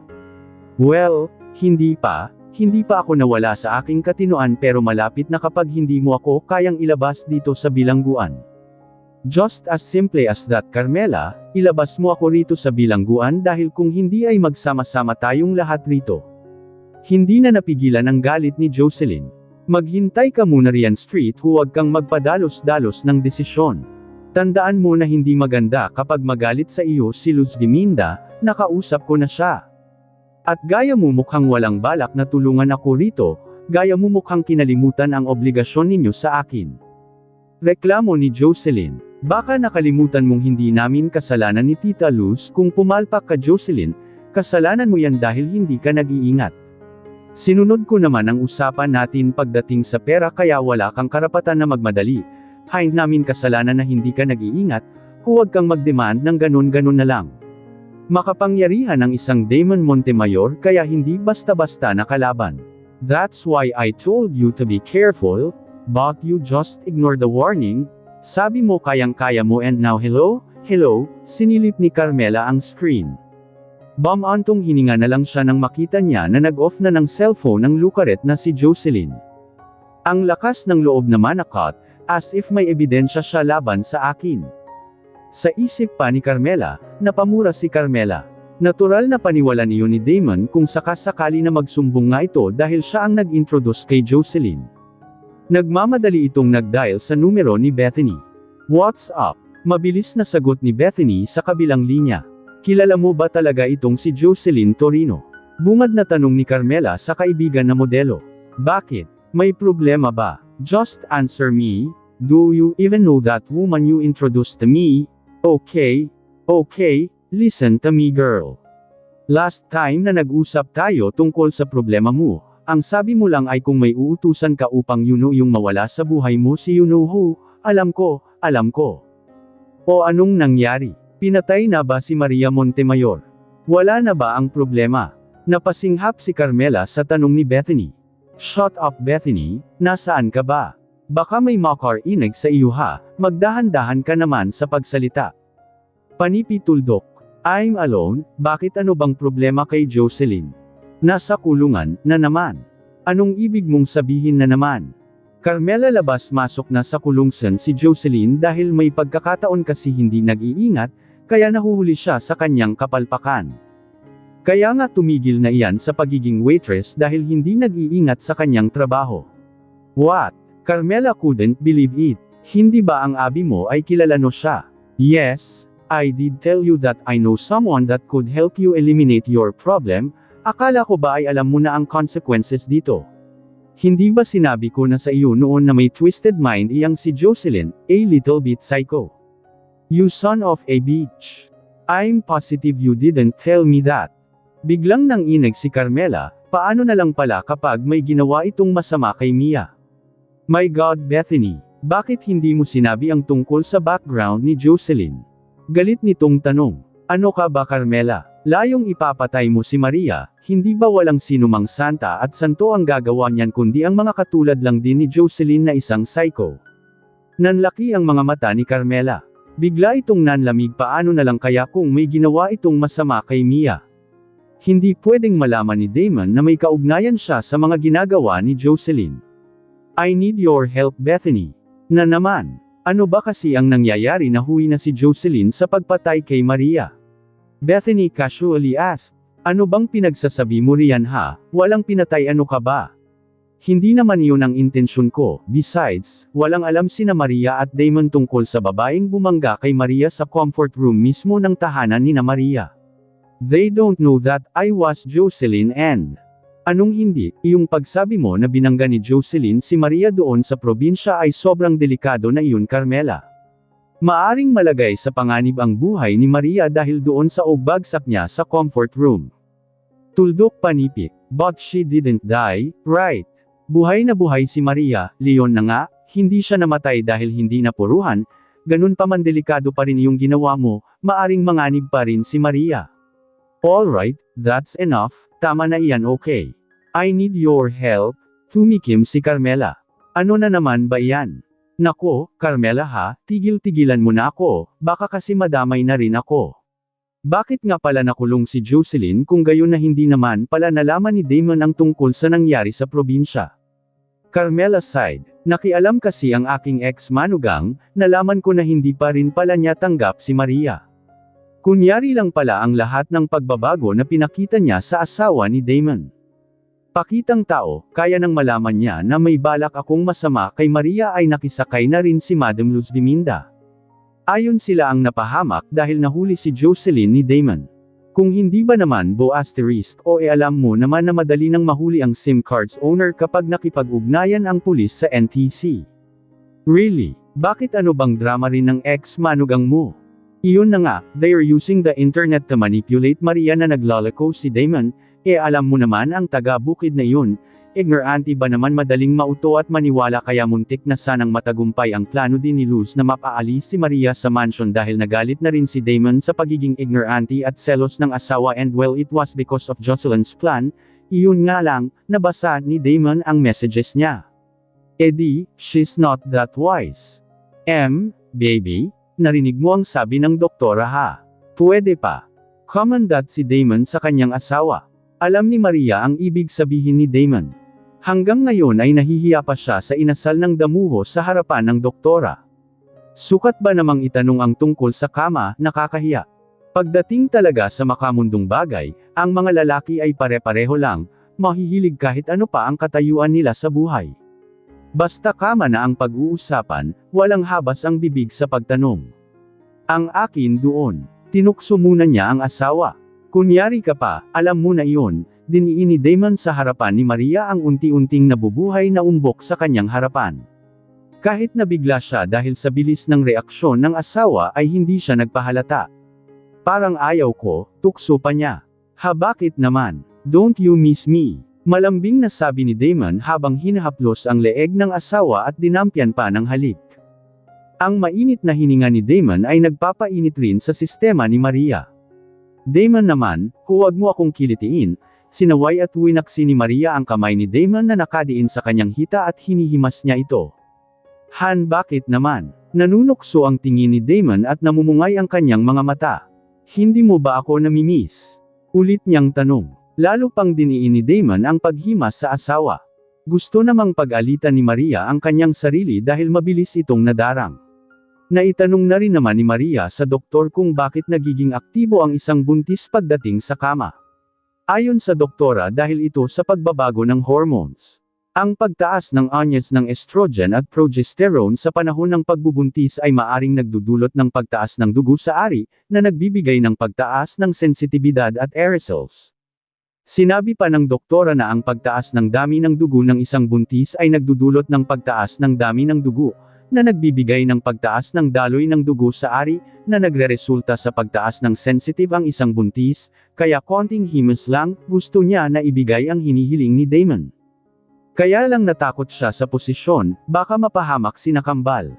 Dagdag pa ng doktora na ang pagkakaroon ng katahimikan at pagbawas ng stress ay nakabubuti sa isang buntis kapag nakipagtalik ito sa partner. So, kahit i-deny pa ni Maria ang hiling ni Damon ay hindi naman nakayanan ng kanyang desire. Kama is good for both of you. Yung tinatawag na emosyonal na intimacy, ang pagbubuntis ay maaaring magpapalakas ng ugnayan ng emosyon sa pagitan ng magkapareha, na nagbibigay ng pagtaas ng pagkakaroon ng pagmamahal, naalala pang sabi ng doktora kay Maria.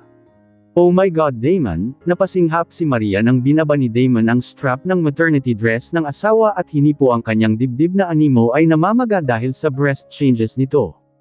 Ayon sa paliwanag ng doktor kay Maria, normal lamang ang breast enlargement dahil ito sa hormonal fluctuations cause breast growth. Nagpauna rin na sabi ng kanyang OB-GYN na may pagkakataon sa isang buntis na babae na mangangitim ang utong dahil sa hormonal changes darken our aura. Ilang beses na ring chinek ni Maria ang kanya, dahil nahihiya siyang makita ni Damon kung sakali mang unitim ito. Mabuti na lang ay hindi pa ito tumalab sa kaniaya. Pink at mapula-pula pa rin naman ang kanya. Pinahid ni Damon ang gatas na nasa kanyang labi. Maria laughed. Napatuwid ito ng upo, hindi ba sinabi ko na sa iyo na huwag mong gawin iyon, hindi ka kasi nakinig kay doktora. Hindi ba sinabi niya na marami ng gatas ang 6 months, nagre-ready na for lactation ang aking dede, muli itong tumawa. Ayan, anong lasa? Tinukso niya ang asawa, but when she remembered something she was worried. She remembered that the first drop of milk is the colostrum. Damon, nako, paano kung ang gatas na nakuha mo ay ang colostrum na para kay baby lamang? Humanda ka sa akin. Biglang tumalim ang tingin ni Maria sa asawa na nakahawak pa rin sa kanyang mga hita. Huwag mo akong tingnan ng ganyan baby ha, kanina pa ako nang gigigil sa layo. A colostrum is a thick, nutrient-rich fluid produced during pregnancy, hindi naman colostrum iyong nakuha ko mula sa iyo, it's just, napangiwi si Damon, I'm sorry pero parang sabaw lang na tubig. Tuldok panipik, hahala. Damon, look, tinuro ni Maria ang kanyang tiyan. Nanlaki ang mata ni Damon nang makita niya na parang umaalon ang tiyan ng kanyang kawawang asawa. Hey, kiddos, mabilis na hinipo ni Damon ang tiyan ni Maria. Ha, napatanga siya nang lalo itong sumisipa sa loob ng tiyan. Okay kiddos, makinig kayo ha, this is your daddy. I'm sorry kung nauna akong dumidede sa inyo. Damon smiled wickedly. Inikutan siya ng mata ni Maria. Kailangan mo pa bang banggitin iyan? Damon laughed. Oops, ayan, huwag mong awayin si daddy kasi mommy. Ayan, nagalit na tuloy si na wait, Damon paused. Bakit wala pa tayong pangalan para sa kambal? Tumayo ka na nga riyan. Umupo ka ng maayos sa tabi ko at pag-isipan natin ang pangalan para sa kambal. Napaisip si Maria. Bakit nga pala hindi pa nila nabigyan ng pangalan ang kambal, alam naman nila na parehong lalaki ang dinadala niya. Siguro dahil sa maya-maya ay may mga dumating na problema at nadidistract sila ni Damon. Gaya ngayon, napaisip na naman siya kung sino ang nasa likod ng messages. Sweetheart, sino ba sa palagay mo ang taong nagpadala ng mensahe sa akin? Sino iyong gustong maghiwalay tayo? Kinakabahan si Maria. Pilit niyang winaksi ang masamang pagdududa sa ina ni Damon. Ayaw niya itong pag-isipan ng masama pero, alam niyang hindi siya nito tanggap noon una. Bagamat mahigit 4 na buwan na ang lumipas ay mabuti pa rin ang pakitungo ni Madam Luz Viminda. Kaya, pilit niyang winaksi ang pagdududa rito. Si Carmela, pwede pa uminit na naman ang pisngi ni Maria nang maalala ang panaginip niya kay Damon at Carmela. Tumayo si Damon at namangha si Carmela nang makita nito ang malaking umbok sa kanyang harapan. Hindi niya maiwasan ang tumawa. My goodness, Sweetheart, look at that thing. Pinisil ni Maria ang malaking umbok sa trousers ni Damon. Bakat na bakat ito at gustong kumawala. Don't tempt me woman, daing ni Damon na parang nahihirapan sa paghinga. Dagli namang kinuha ni Maria ang kamay sa ari ni Damon at bumisnis itong sumenyas na umupo na lamang sa kanyang tabi. Don't worry baby, mawawala rin yan, yung galit ng espada mo, lilipas din yan. Huwag mo na lang pagtuunan ng pansin, kalma ka lang. Malalim na bumantong hininga si Damon at umupo sa tabi ng asawa. Humanda ka talaga pag nanganak ka na, mariin na sabi ni Damon. Okay, tama na iyan, mag-usap po nga tayo, pag-usapan natin ang tungkol sa nanggulo sa atin. Hindi ka na nakukuryos. I mean, gusto nitong maghiwalay tayo, obviously. Tumikim si Damon at malalim na huminggam siguro sasabihin na lang niya kay Maria ang totoo. Tutal, nakakulong na naman si Jocelyn. Trust me baby, hindi na waksi sa isipan ko ang tungkol sa bagay na iyan, kaya nga agad kong pinaimbestigahan ang may-ari ng SIM card. Tinitigan siya ni Maria ng mariin. Pinaimbestigahan mo. Tumango si Damon. Sino? Nalaman mo ba? It was Jocelyn. Nag-arko ang kilay ni Damon. Jocelyn. Nanlaki ang mata ni Maria. I knew it. Sabi na mga ba. Masama ang kutob ko sa babaeng iyon. Namilog ang mga mata ni Maria. Tumango na lamang si Damon. Sa kanyang isipan, alam niyang may nag-utos sa babaeng iyon. Hindi niya ipinakita ang kanyang pagdududa kanina nang mag-usap sila ni Carmela. Pero, malakas ang kutob niya na si Carmela ang may pukana. Bakit hindi, siya ang nag-introduce kay Jocelyn sa mansion? Nasaan na siya ngayon? Nanggigigil na tanong ni Maria. Ito ang dahilan kaya ayaw ipaalam ni Damon ang resulta ng imbestigasyon. Tiyak na susugurin lamang niya si Jocelyn at baka siya pa ang mapahamak. Treason. Good for her. Hindi mo ba tinanong Damon kung bakit? Wala akong kasalanan at kinalaman sa kanya. Hindi ko siya kilala. So do I. Wala rin akong atraso sa kanya. I don't even know she exists, not until Carmela introduced her. Carmela. Malakas ang kutob ko na si Carmela ang may pukana ng lahat. Gusto niya ang maghiwalay tayo Damon. Matagal ko nang sinabi sa iyo ang nararamdaman ko tungkol sa ex-wife mo.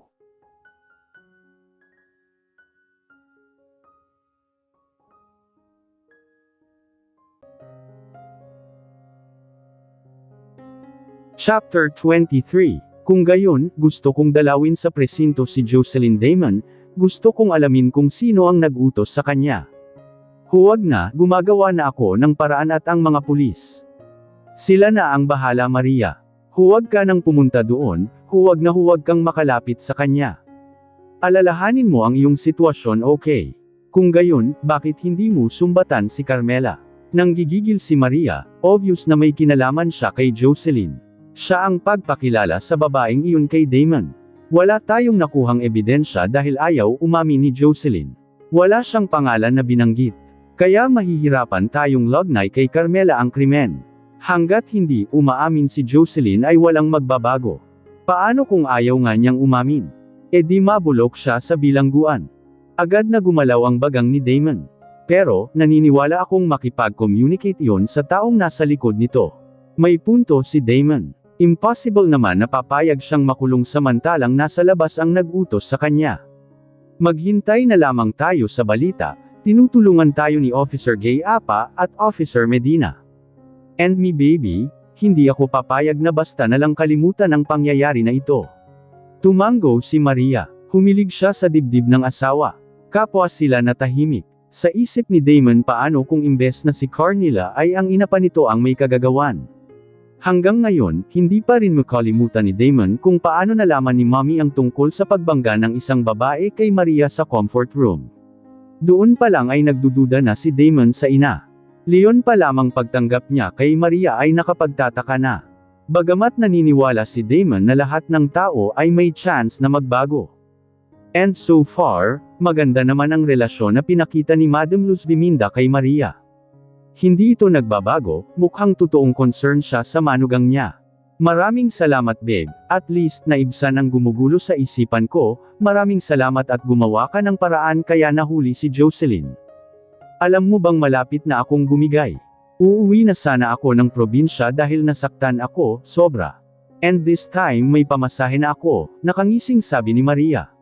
Pero inirapan ni Maria si Damon dahil naalala nito ang tungkol sa pag-alis niya sana mansion ngunit dagli naman siyang nahuli ni Damon. Tinutokso pa siya nito dahil wala siyang pamasahe. That would never happen. Damon cupped her chin. At bakit naman hindi, sobra na akong nasaktan lalo na nang makita ko kayo ni Carmela sa bar house. Napalakas ang banggit ni Maria kaya winaksi niya ang kamay ni Damon. Ayan ka na naman, nagbabago na naman ang mood mo. Hinipon na naman ni Damon ang kanyang tiyan. Baby nagagalit na naman si mommy ninyo. Damon laughed. Kasi naman, mga baby, si daddy ay nakipag-usap, masayang nakipag-usap sa ex niya, samantala si mommy ay iniwan mag-isa sa silid. Nakasimangot na sabi ni Maria. Hindi gumalaw ang mga anak natin. Hindi sila kumporme sa iyo, samantalang pag ako ang nagsasalita ay parang sinalubong nila ng pagsang-ayon ang mga sinabi ko dahil sa mabilis nilang paggalaw. Ewan ko sa iyo, tumayo si Maria at lumapit sa bintana. Mula sa kanyang kinaroroonan ay nakita niya si Mia at Monica na naliligo sa pool. Sinundan siya ni Damon at mula sa kanyang likuran ay niyakap niya si Maria. I'm sorry, sinubsob ni Damon ang ulo sa leeg ng asawa. Damon, sino ang nagbigay ng pangalan kay Mia? Tumayo ng tuwid si Damon. Ako, alam mo ba ang kahulugan ng pangalan na Mia? Umiling si Maria. Ang ibig sabihin ng Mia ay mine sa Spanish, and you know that my family has Spanish origins. I mean daddy, sa pamilya ni daddy. Ganun ba, anong magandang pangalan para sa kambal natin? Han, let us see, what about Apollo and Orion?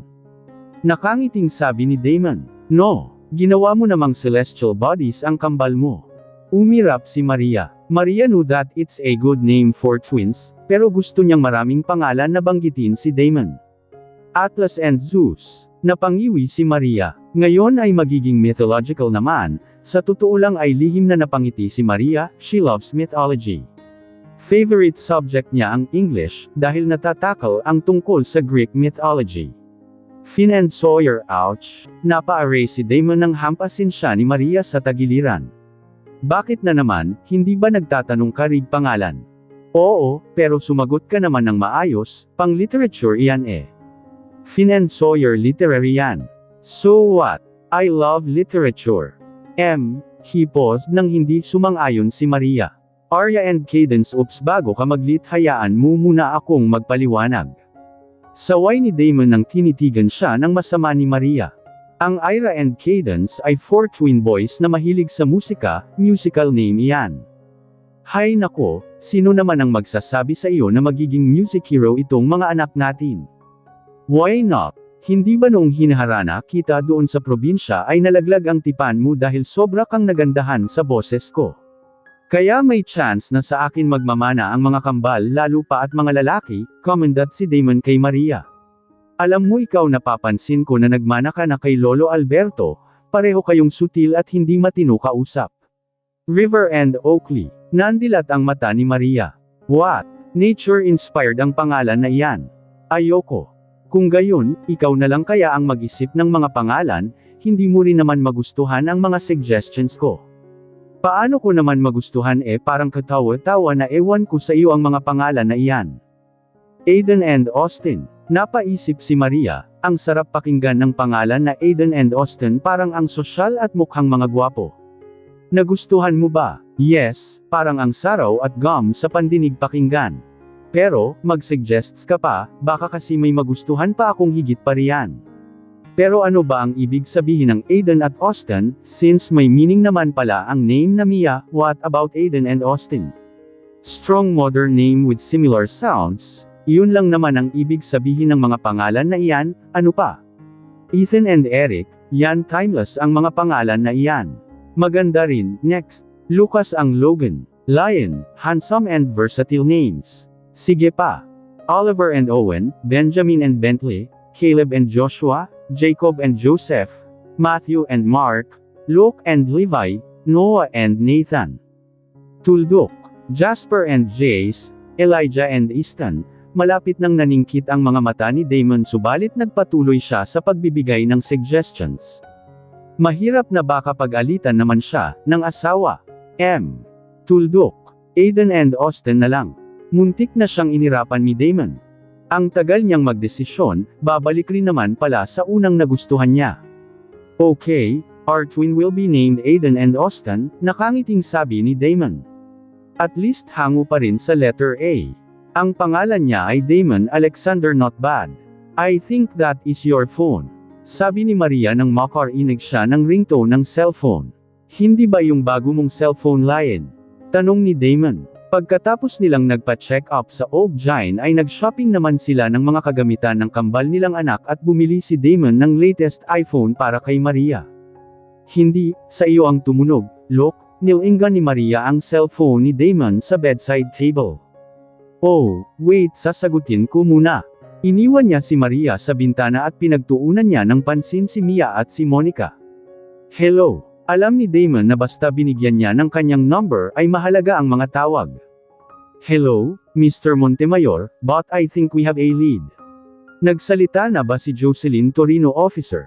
Hindi maitago ni Damon ang excitement sa kanyang boses at hindi rin maitago ang kaba ng kanyang dibdib. Sana mali ang kanyang akala. How did you figure it out? Damon asked. Gumawa kami ng paraan na matrace at ma-record ang mga conversation niya sa mga taong tinawagan niya o kaya ay tumawag sa kanya. Parang may mga paro-paro na lumilipad sa aking tiyan. Sino? Dalawa po, sir. Who is it? Who are they? Madam Luz Diminda Montemayor and Miss Carmela Baltazar. Agad na napaupo si Damon sa gilid ng kama nang mabanggit na ni Officer Gayapa ang mga pangalan ng ina at ng dating asawa. Hey! Lumapit si Maria sa asawa at pinisil ang mukha nito. Bakit ka ba nakatulala? Sino ang tumawag sa iyo? Sumilay ang ngiti sa labi ni Damon, ngunit hindi umabot sa kanyang mata ang saya. What? Nagtatakang tanong ni Maria. Nothing, hindi kayang sabihin ni Damon kay Maria ang tungkol sa pagpanggap ng kanyang ina na tinanggap na niya ang kanyang asawa. Katatauos lang maresolba ang isa nitong problema, ito na naman. Why are you smiling? Maria arched her brow. 3 buwan na lamang ang ating hihintayin at mangganganak ka na. Parang gusto ko na doon ka na sa probinsya ng anak. Pero bakit? Bahagyang kumislap ang mga mata ni Maria sa pagtataka. Ang gusto ni mommy at daddy ay dito ako manganak para makita nila kaagad ang kambal. Excited sila na makita ang ating mga anak, Damon. Ano ka ba naman, Luz? Kanina ka pa wala sa konsentrasyon, ayan tuloy, natalo ka na naman. Tinaasan ng kilay ni Doña Aguila si Madam Luz dahil sa malaking halaga na naitalo niya sa mahjong. Oo nga, Luz, wala ka yatang naipanalo sa araw na ito, lahat yata ng kamalasan ay nakuha mo. Banibiro na siya ng kanyang mga kumare sa mahjong. Kung sa bagay, noong mga nagdaang araw, parati kang nananalo kaya, okay lang natalo ka ngayon. Tukso pa ng mga kaibigan niya. Napansin nga ni Doña Aguila na balisa ang kumare at tila mabilis itong magalit simula nang may baba nito ang kausap sa kanyang cellphone. Ang paglalaro ng mahjong ay libangan na lang ng mga kaibigan ni Luz na katulad rin niyang nasa mataas na alta sosyedad. Hindi mahalaga sa kanila kung matalo man sila kahit ilang libo pa yan, ang mahalaga sa kanila ay ang maaliw nila ang kanilang sarili, pero ngayon, kabaligtaran ang nangyari kay Madam Luz, imbes na maaliw ay panay ang senggal nito at ang bilis magalit. What is wrong with you? Sino ba kasi ang kausap mo kanina? Simula nang ibaba mo ang tawag ay hindi na bumalik ang mood mo. Nasira na ang konsentrasyon mo, what the hell happened? Tanong ni Doña Aguila sa kanya. Nawala ng tuluyan si Luz sa konsentrasyon pagkatapos nilang mag-usap ni Jocelyn. Ang lakas naman ng loob ng babaeng iyon na takutin siya. Damn! Napamura si Madam at pinitik niya ang mga tiles ng mahjong. I'm done doing this as asterisk it. Tumayo ito at naupo sa couch ng veranda ng kaibigang Donya. Hinilat niya ang kanyang sentido habang nakapikit siya. Pinagmasdan naman siya ng kaibigan na may interes. Tungkol ba ito sa manugang na hilaw? Layong sinabi mong yaya ni Mia na ginawang asawa ni Damon. Nakataas ang kilay ng Donya na sinalubong ang nagbabagang paningin ni Madam Luz Diminda. Sino pa nga ba? Galit nitong tugon. Han, akala ko ba ay natanggap mo na iyon, you did mention to me na gusto mo ng katahimikan. You were right, Aguila, sino ba naman ang gusto ng away, wala hindi ba? Wala nga, so anong inireklamo mo dyan? Dahil ang totoo, hindi ko pa rin tanggap ang babaeng iyon, hindi ko kailanman matatanggap si Maria, kaya lang minsan nang inatake si Rogelio noon dahil kay Maria. Kinampihan siya ng lahat over me. Ang ibig mong sabihin, nagdrama ka lang. Nakaismid si Aguila na nakatingin sa kaibigan. Hindi sumagot si Madam Luz Diminda. Obviously, alam na ni Doña Aguila ang kasagutan. Tipikal na ugali ng isang ina, na walang gusto sa asawa ng anak. Kung bakit naman kasi sa isang kahig isang tuka pa umibig si Damon. So, ang manugang mo ang tumawag sa iyo. Umiling si Luz. Sabihin na lang natin na nagkaroon ako ng problema sa isang tonta na babae na akala ko pa naman ay siyang makatulong sa akin upang mapalayas si Maria sa mansion, muling hinilot ni Madam Luz Diminda ang kanyang po. Mukhang aatakihin na siya sa pag-iisip tugkol sa buweset na Jocelyn. Kung bakit naman kasi natukso pa siyang gamitin ito para mapalayas si Maria sa mansion. Kasalanan din ito ng palpak niyang manugang noon. Hindi yata gumawa ng background check kay Jocelyn Torino. At ganun rin siya, hindi rin niya kinilatis ang babaeng nasa pilitan ngayon, na siya pang magwapahamak sa kanila ngayon. Damn it! Interesting, kaya pala parang sinakluban ng langit at lupa ang iyong pagmumukha ngayon, Luz Diminda. May halong biro ang ekspresyon ni Doña Aguila. Ngunit nang hindi pa rin nawala ang Simon Got sa mukha ng kaibigan at hindi ito nagsalita, ay nag-offer siya ng tulong. Well, kung kailangan mo ng tulong, nandito lang kami ng mga kaibigan natin. Tuldok panipik. Aguila gesture to their friends who are still happily playing mahjong. Sa isip ni Luz, wala silang maitulong sa kanya. Mahigpit na ibinili ni Damon sa mga pulis na walang sino mang gumalaw sa kaso ni Jocelyn Torino at hindi pwedeng magpiyansa. Akala mo naman ay kung anong mabigat na kasalanan ang ginawa ni Jocelyn. Hindi pa ito pumatay ng tao, well, pushing Maria to the comfort room and leaving the tramp unconscious, maybe that's another thing. Pero hindi naman siya ang may kagagawan. Bahala na si Carmela Baltazar doon, pakulo niya iyon. Tuldok.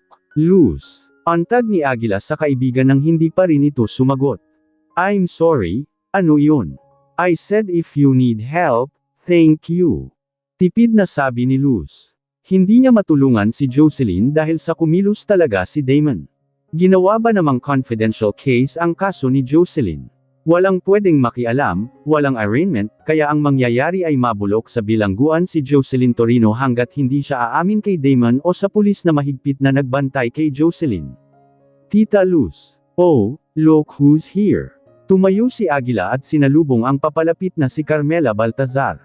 Alam mo bang pinapanood ko ang mga show mo, Carmela? Proud na sabi ni Aguila. Oh, thank you Tita Aguila. Nagbeso-beso ang dalawa. How's Mia? Tanong pa ng Donya. She's fine, Tita, thanks for asking. Maluwang ang ngiti ni Carmela kay Aguila, pero ang totoo ay kinakabahan at makahulugan itong nakatingin kay Madam Luz. Napadaan ka yata. Yuzisa pa ni Aguila. Actually, sinadya ko talaga si Tita Luz. May mahalaga akong sadya sa kanya, Tita Aguila. She swallowed. Fine, may one ko na kayong dalawa rito. Pwede rin naman na sumunod kayo sa akin at doon na kayo mag-usap sa loob, if you need privacy. Okay na kami rito, Aguila, no need to worry, if you will just excuse us. Sure, Luz, sige Carmela, may one ko muna kayo rito, okay?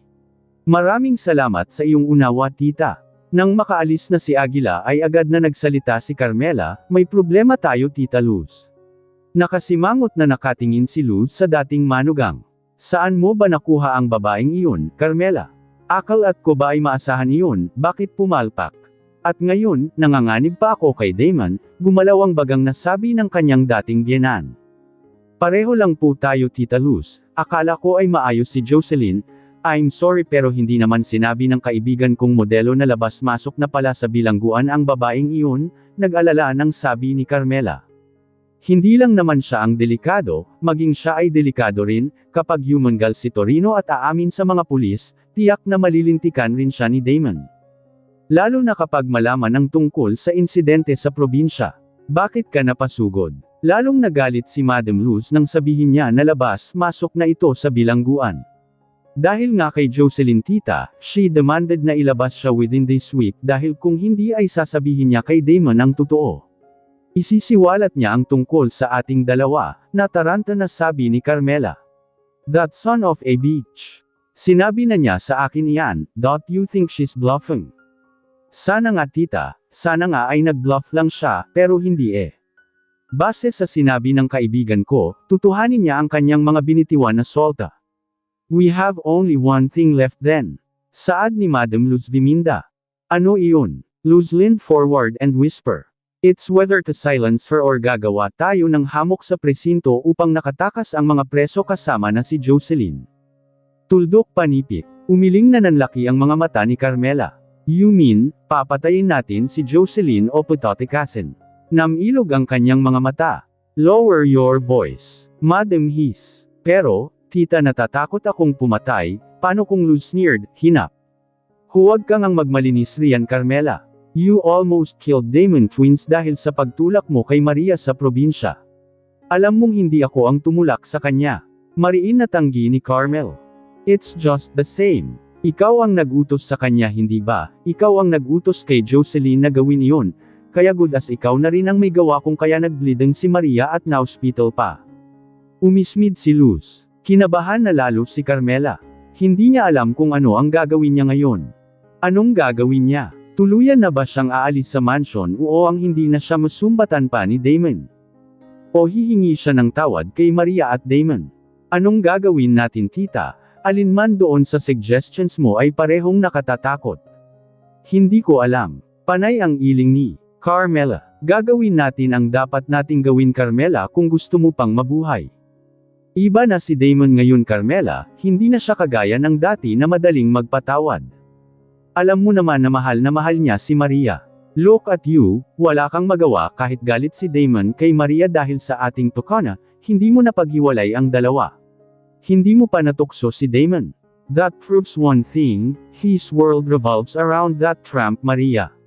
Napasinghap si Carmela nang hinampas ni Madam Luz ang mesa. Natabig tuloy ang isang baso ng juice at damaloy ang juice sa pouch ni Carmela na nilagay niya sa mesa. Kung gayon, ano po ba ang dapat nating gagawin, Tita Luz? Carmela. Mabilis na lumingon si Carmela kay Damon na nakatayo sa guest cottage. Kinakabahan siya dahil sa matalim na nakatingin sa kanya si Damon. Nanggatog ang kanyang tuhod nang maisip na baka may alam na si Damon sa mga pangyayari, dahil kung wala. Bakit naman parang papatayin siya nito sa kanyang tingin? Hinintay talaga siya ni Damon. Sa ganitong oras ng gabi. Mula sa galit na gwapong mukha ng dating asawa ay damako ang paningin ni Carmela sa mga malita na nasa gilid ni Damon. Napasinghap siya ng malakas. Mga malita ba niya iyon? Damon. Mabilis siyang lumapit rito nang natukoy niya na mga bagahe nga niya ang nasa gilid ni Damon. Agad siyang sinunggaban ni Damon sa leeg at ginapos niya kay Carmela ang kanyang kamay. Galit na diniin pa niya ang kanyang kamay sa leeg ng dating asawa. Mabilis naman na hinawakan ni Carmela ang mga bisig ni Damon upang pigilin ito, subalit halos maubusan siya ng hininga dahil sa mahigpit nitong paggapos sa kanyang leeg. Damon, I can't breathe. Lumayas ka na sa mansion na ito Carmela bago ko pa makalimutan na ikaw ang ina ni Mia. Tinulak niya si Carmela at nahandusay ito sa lupa. Hawak ang leeg, umiiyak na habol ni Carmela ang kanyang hininga. Damon, I'm sorry, nagmamadaling tumayo si Carmela at akmang lalapit pa kay Damon subalit isang senggal nito ay tumigil siya. Stop right there. Nanigas si Carmela sa kanyang kinatayuan. Jemel, Jundel, dalhin ninyo ang mga bagahe ni Carmela at ilabas na ninyo siya sa mansion. Agad na tumalima ang dalawang lalaki at binitbit nila sa magkabilang kamay ang mga malita ng modelo. Huwag ka nang babalik rito Carmela dahil sa oras na gagawin mo yan, baka tuluyan na kitang mapatay. Walang hiya ka, hindi ko inakala na isa ka palang mamamati tao, anong pinagsasabi mo Damon? Umiiyak nitong tanong. Hawak pa rin niya ang kanyang leeg. May palagay si Carmela na mag-iiwan ito ng marka sa kanyang leeg, ang kamay ni Damon. Marahas at sobrang diin ang pagsakal niya kay Carmela. Huwag ka nang magmaang-maanggan pa Carmela. Isa kang criminal. Ikaw ang nasa likod ng pagtulak kay Maria. Inutusan mo ang psycho na si Jocelyn Torino upang ipahamak ang sanggol sa sinapupunan ni Maria. Hindi ka nga nararapat na asterisk, tawaging ina. Wala kang kwentang ina. Get out of here. Lumayas ka na sa pamamahay namin. Sumenyas si Damon kina Jundel at Jemel na ilabas na ang bagahe ni Carmela. Wait Damon, umiyak na sabi ni Carmela. Please let me see Mia one more time. Please Damon. Hindi ka nararapat maging ina. Simula ngayon ay tuluyan mo nang kalimutan si Mia. Sayang Carmela, sayang, naniniwala pa naman ako na nagbago ka na. Pinapatawad pa naman kita. Tanggap ko na sana na dito ka manirahan sa mansion for the sake of Mia, umiling si Damon. Sinayang mo ang pagkakataon na binigay ko sa iyo. Sinayang mo. Pasalamat ka at walang nangyari kay Maria at sa aming kambal, dahil kung meron man ay hindi ko alam kung mabubulok ka sa kulungan o mapatay na kita. Now get lost. Damon shouted. Damon, please let me see Mia one more time. Please I'm sorry I love you Damon. Hindi ko sinasadya na gawin iyon, I did it because I love you. Tuldok panipik. Humakbang palapit si Damon kay Carmela. Anong sinabi mo? Hinawakan niya muli ito sa leeg at sinakal. Papatayin mo ang aking mga anak at asawa dahil sa pagmamahal mo. Hibang na pagmamahal. Minsan na kitang minahal Carmela ngunit sinayang mo ang pagmamahal ko sa iyo. Kaya magdusa ka. Muli niyang tinulak ang babae at muli itong nahandusay sa lupa. Ano pang hinintay mo? Lumayas ka na. Mahigpit na hinawakan ni Damon, ang braso ni Carmela upang makatayo at malakas niya itong hinayla patungo sa gate ng mansion. Damon, nasasaktan ako. Bitiwan mo ako Damon please, mag-usap tayo. I need to see Mia, I need to talk to Mia. Give me one more chance, I didn't mean to hurt you and Maria. I love you Damon, mahal na mahal kita Damon bitiwan mo ako please Damon. Nagsisigaw si Carmela habang kinaladkad siya ni Damon palabas sa mansion. Kahit ano pang sigaw ni Carmela ay mabilis siyang hinayla ni Damon hanggang sa makalabas na siya ng gate, kung saan naghihintay ang kanyang mga mulita. Tinulak siya ni Damon at nalugmok ito kasama ng kanyang mga bagahe. I don't want to see your face again. Good riddance Carmela. Pumasok na sa loob ng mansion sina Damon, Jemel at Jundel at naiwan si Carmela sa labas na umiiyak at parang isang homeless na nilalang. Kinaumagahan. Damon, have you seen Carmela? Kinuyam ni Damon ang kanyang kamay nang marinig ang tawag ng kanyang ina. Tumigil siya sa hagdan at nilingon ang kanyang ina. Pinalayas ko na, simple niyang sagot. Nagtama ang kanilang paningin at bahagyang nagbaba ng tingin ang kanyang ina. So, you know? Komento nito sa mahinang tinig. Bakit mo nagawa iyon, mommy? Nagsimula ng manambat ni Damon sa kanyang ina. Nagkamali siya ng simula ng pagsasalita. Hindi na pala bago sa kanya ang ugali ng ina. But once again, naniniwala siya na magbabago ang tao, gaya ng paniniwala niya na magbago si Madam Luz Diminda at si Carmela, pero, bigo siya sa dalawa. Sana ay hindi ka nalang nagsasayang ng oras mommy. Sana ay hindi ka nalang nagdrama pa, tutal tanggap naman namin ni Maria noon na hindi mo siya gusto. Hindi na napigilan ni Damon na sumbatan ang sariling ina. Of all people, ikaw pa lang siguro ang isang ina na hindi masaya na makitang masaya ang kanyang anak.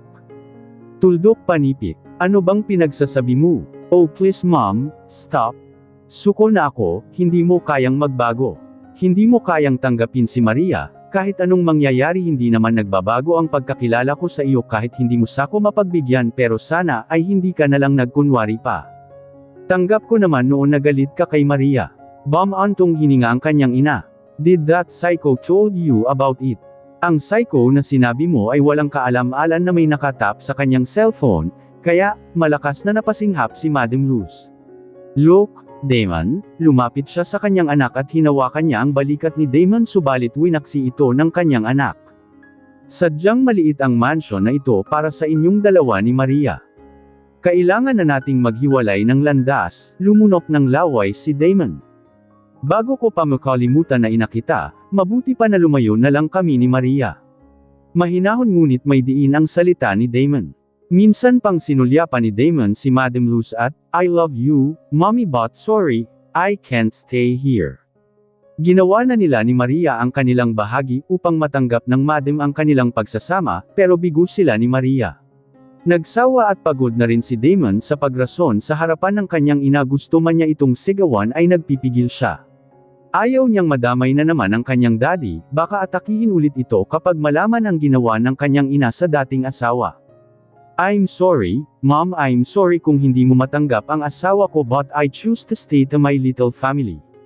Pasensya ka na kung para sa iyo mali ang pinili ko dahil mahirap lamang si Maria, but I love her mom. Tuldok, iyong ginawa mo, ang balak mong paghiwalayin kami ni Maria. Walang kapatawaran iyon, Mom, but in my heart, kinikilala kita na ina ko na nagmamahal sa amin ni Monica noong mga bata pa kami. Tinatanaw ko na utang ko sa iyo ang aking buhay, dahil kung hindi dahil sa iyo, malamang wala ako sa mundong ito. Hindi ko mabayaran, Mommy, ang sakripisyo mo sa amin ni Monica, sa akin. Tuldok, pero, again, I'm sorry, hindi ko kayang wan si Maria. I'll stay by your side at pinapatawad na kita, Mommy. But please, don't do it again. Naiwan na napatango sa hangin si Madam Luz Diminda sa sinaabi ng anak. Ang mahabang paliwanag ni Damon ay tumagos sa kanyang puso na anupat naging estituwa siya sa kanyang kinatayuan. Ang buong akala niya ay magwawala si Damon kapag malantad ang totoong ginagawa niya at ni Carmela. But seeing his son speaking coolly and professionally, lalo lamang nanliit si Luz sa kanyang sarili bilang isang ina. Para siyang sinampal sa katotohanan. Nanlumo na sinundan ni Luz ng tingin ang yumagyet na anak sa hagdan. Anong nangyari? Bakit parang tinatablan siya sa mga katagang binitiwan ng kanyang anak? Tuldok, bakit parang kinakain ng konsensya ang kanyang puso? Dahil ba sa hindi niya inaasahan ang mga salitang maririnig mula kay Damon? Napahiya siya dahil ang akala niya ay magagalit si Damon at magwawala na parang isang gutom na leon, pero kabaligtaran ang mangyari, ipinaunawa pa ni Damon ang tungkol sa pagmamahal na higit kanino man, higit sa ano pa man, hindi pwedeng biwan ang taong mahal mo kahit na nasaktan ka na. Hey baby, dinalhan kita ng paborito mong waffles and pancakes. Halika, kumain ka na. Masayang sabi ni Damon sa akin nang makita niyang naglalakad ako sa dalampasigan at bahagya ko pang binasa ang aking mga paa. Nag-wave ako sa aking asawa habang dahan-dahan na lumakad ako patungo sa kanya. 2 buwan lamang kami doon sa probinsya at ang 1 buwan na kabuwanan ko na ay dito na kami sa beach resort. Naglalagi natatakot si Damon na baka abutan ako ng panganganak doon sa bukid na malayo sa hospital, kaya bumalik na kami dito sa Maynila, pero sa resort ni Damon kami tumira. I'm coming, I shouted at him. Ngunit hindi na makapaghintay pa si Damon na makarating ako sa beach house. Sinundo niya ako sa dalampasigan. Dahan-dahan, hindi ka ba napapagod? Kabuwanan mo na babe, you should stay indoors. Hindi, dapat nga akong mag-exercise dahil kailangan yan para hindi ako mahihirapan sa aking panganganak. Hindi lamang si Lola ang nagsabi niyan sa akin kundi maging ang aking OB-GYN. Inabot ko ang kamay ni Damon at sabay na kaming bumalik sa bahay. Where's Mia? Tanong niya sa akin. Dumiretso kasi si Damon sa akin sa dalampasigan nang makita niya akong naglalakad sa tabing dagat nang siya ay dumating mula sa opisina. Nandoon sa loob kasama si Linda ay pansamantalang yaya ni Mia hanggat hindi pa kami nakakita ng mapagkatiwalaan na bagong yaya. Nag-aral pa kasi si Linda, mahihirapan siya kapag tinanggap niya ang trabaho bilang yaya ni Mia. Although, gusto niyang maging yaya ni Mia. The truth is, nag-e-enjoy ito nang bantayan niya si Mia. Oops, tumigil ako sa paghakbang nang maramdaman ko ang isang mainit-init na likido na dumaloy mula sa akin. Yumuko ako at sinulyapan ang aking paa. Bakit? Nag-alala na tanong ni Damon nang makita niya ang aking mukha na bahagyang napangiwi at hawak ko ang aking tiyan. Siguro mangganganak na ako, mahina kong sabi na medyo kinakabahan. Tinuro ko sa kanya ang aking basang paa. Basa na hindi mula sa dagat, kundi basa ng dahil sa pagputok ng aking bag of waters. Oh my God! Damon widened his eyes. Everything has been prepared, iyong mga dadalhin namin lahat sa hospital. Gamit para kina Baby Austin at Baby Aiden. Nakahanda na lahat kaya, after 30 minutes nasa loob na kami ng hospital. Kailangan na ma-dextrose ka Mrs., kasi nag-rupture na ang iyong bag of waters pero hindi pa lumalabas ang mga sanggol. You're susceptible to bacteria, mahinahon na paliwanag ng doktora habang ang nurse naman ay nag-inject sa akin para malagyan ako ng IV. I understand doktor, sagot ko na hindi na ako ngumiti sa bagkus ay sa pintuan ako ng delivery room nakatingin, umaasa na papasok si Damon. Mabilis na ang constriction, I mean iyong sakit. Tanong ni doktora sa akin. Mabilis akong tumango at parang maliyak na hindi naman tunutulo ang aking luha, sa bagkus ay namimilipit ako sa sakit. Relax Mrs. Montemayor, huwag ka munang umere, kahit panutok na ang iyong bag of waters ay nasa 7 centimeters ka pa lamang. May katigasan din naman itong mga kambal nakangiting sabi ni Doktora, dapat sana ay mabilis na silang susunod sa paglabas. Pero, huwag kang mag-alala, ganyan talaga minsan lalo na kapag first time mo. At huwag mo nang hahanapin si Mr. Montemayor, hindi siya pwede rito sa loob ng delivery room. You're safe though, sabi ni Doktora. Isang ay pa ang ginawa ng Doktora at ngumiti siya sa akin. Tuldok-tuldok. You're almost 10 centimeters, pwede ka nang umere, Mrs. Montemayor. Masakit na hindi ko maintindihan ang aking naramdaman. Gusto kong manampal ng tao, kung nandito lang si Carmela, siya ang sasampalin ko. Nanggigigil ako nang sabihin ni Damon sa akin ang totoo. Bagamat, wala na si Carmela sa mansion, kapag naisip ko naman na muntik nang mapahamak ang aking mga anak dahil sa kanyang kagagawan, ay nagagalit pa rin ako sa kanya. Isa siyang ina, hindi niya dapat ginawa iyon. I mean kahit hindi siya ang personal na may kagagawa ng pagtulak sa akin, siya naman ang nagutos. Mabuti na lang talaga at matibay ang kapit ng kambal. Sige ere pa, huwag kang tumigil sa pag-ere misis, nakikita ko na ang ulo. Ere pa. Isang malakas at mahabang pag-ere ang ginawa ko hanggang sa maramdaman kong parang mapugto ang aking hininga at maubusan ako ng lakas. Nanginginig ang aking mga tuhod at kalamnan dahil sa tuwing yunir ako kailan ko talaga maglabas ng puwersa. Sinaway pa ako ng aking OB-GYN dahil hindi pwede na sa bibig umere. What does she meant by that? Maubusan ka ng hininga at lakas kapag umere ka nang wala sa timing at sa bibig. Lalo akong naguguluhan sa sinabi ng doktora, ayan ganyan nga, itimimang mo sa iyong pag-ere ang pag-push ko pababa sa iyong tiyan. Tuldok panipit. Isa pang ere ang ginawa ko praying na matapos na ang agonizing moments and waiting here in the delivery room. Hanggang sa narinig ko ang pag-iyak ng aking baby na parang musika sa aking pandinig. Don't stop there, Mrs. Montemayor, hindi pa lumalabas ang isang baby, huwag ka nang masyadong umere, just give me a little push, susunod na ang isa pa. Uhaw pagkaraan ng 1 o 2 segundo ay lumabas na si Austin. Yes. Ang unang lumabas ay Si Aidan, ito ang inisip naman ni Damon. Congratulations, Mrs. Montemayor, you have a healthy babies. Thank you, Doctor. I closed my eyes as I felt the tears in my eyes. Sulit lahat ng aking pagtitiis sa loob ng 9 na buwan. Today is June 21, ang petsa na isinilang ko ang aking kambal. Ang kambal na bunga ng pagmamahalan namin ni Damon. Ang kambal na hanggang ngayon ay hindi pa rin matanggap ng aking manugang. Yes, I knew it. Alam ko ang dahilan ng pag-alis namin sa mansion.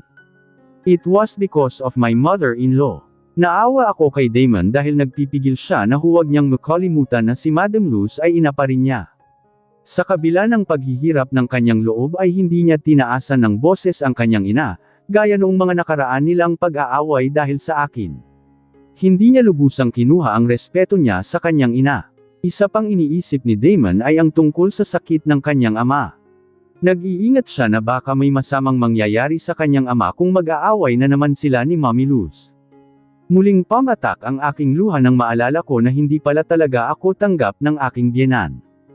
Hindi pala totoo ang pinakita niya sa akin. Here's your babies, Mrs. Montemayor. Nakangiting inilapit ng nurse sa aking magkabilang bisig ang aking mga anak. Habang ang doktora naman ay tinatahi na ang aking va*** na. Simulan ko na ang pagtahi Mrs. Ha, gagawin kitang virgin muli para naman matuwa si Mr. Montemayor. Biro pa ng doktora. I smile despite all the pain I've been through. Nakapangko ako sa higaan, yakap ang aking kambal na sanggol. Ang sakit at pagod ng panganganak, nawala sa aking isipan. Ang kanilang mga mukhang napakaliit, magkakapareho ngunit magkakaiba, ay puno ng pagmamahal. Sinasabi ko sa sarili ko, worth it lahat. Ang unang sigaw ng aking mga anak ay nakakatuwa. Ang kanilang mga kamay ay nakahawak sa aking mga daliri, nagbibigay ng lakas at inspirasyon. Nagpapasalamat ako sa himalang paglalakbay, mula sa pagbubuntis hanggang panganganak. Ang aking puso ay napuno ng pagmamahal at pagpapahalaga. Masasabi ko na isa na akong ganap na babae. Isang tunay na babae at nagkaroon ng halaga ang aking buhay dahil sa aking mga anak at dahil sa kanilang ama. After some time ay inilipat na ako sa private room kung saan naghihintay sa akin si Damon at ang aking kambal. Damon, na-touch ako nang makita ko si Damon na karga ang aming mga anak sa magkabilang bahagi ng kanyang bisig. Namumula ang kanyang mata sa kaligayahan habang tinitingnan ang mukha ng sanggol na napakaliit. Thank you Maria, thank you for giving me these two wonderful and amazing babies. Pumikit si Damon. Thank you God, thank you for this amazing gift of life. Thank you for taking care of my wife. Nairaos niya ang kanyang pagsilang. Napangiti ako dahil sa kanyang panalangin na punarinig pa talaga niya sa amin. Look at them, Maria. Hindi ba kamangha-mangha? Pangako Maria, alagaan ko kayo at protektahan ng walang anumang kondisyon. Nakasuot si Damon ng hospital gown habang karga niya ang aming kambal. As I lay down on the hospital bed, umiiyak ako sa kaligayahan na makita si Damon na napaluha sa kalagayan.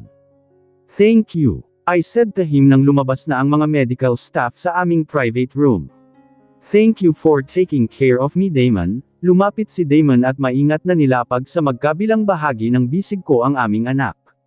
Kakayanin natin ito Maria. Together we can get through all this. He paused. Alam ko ang ibig sabihin ni Damon ay ang lahat ng aming mga pinagdaanan dahil lamang sa kami ay pilit na pinagpahiwalay dahil sa aming malaking agwat sa buhay.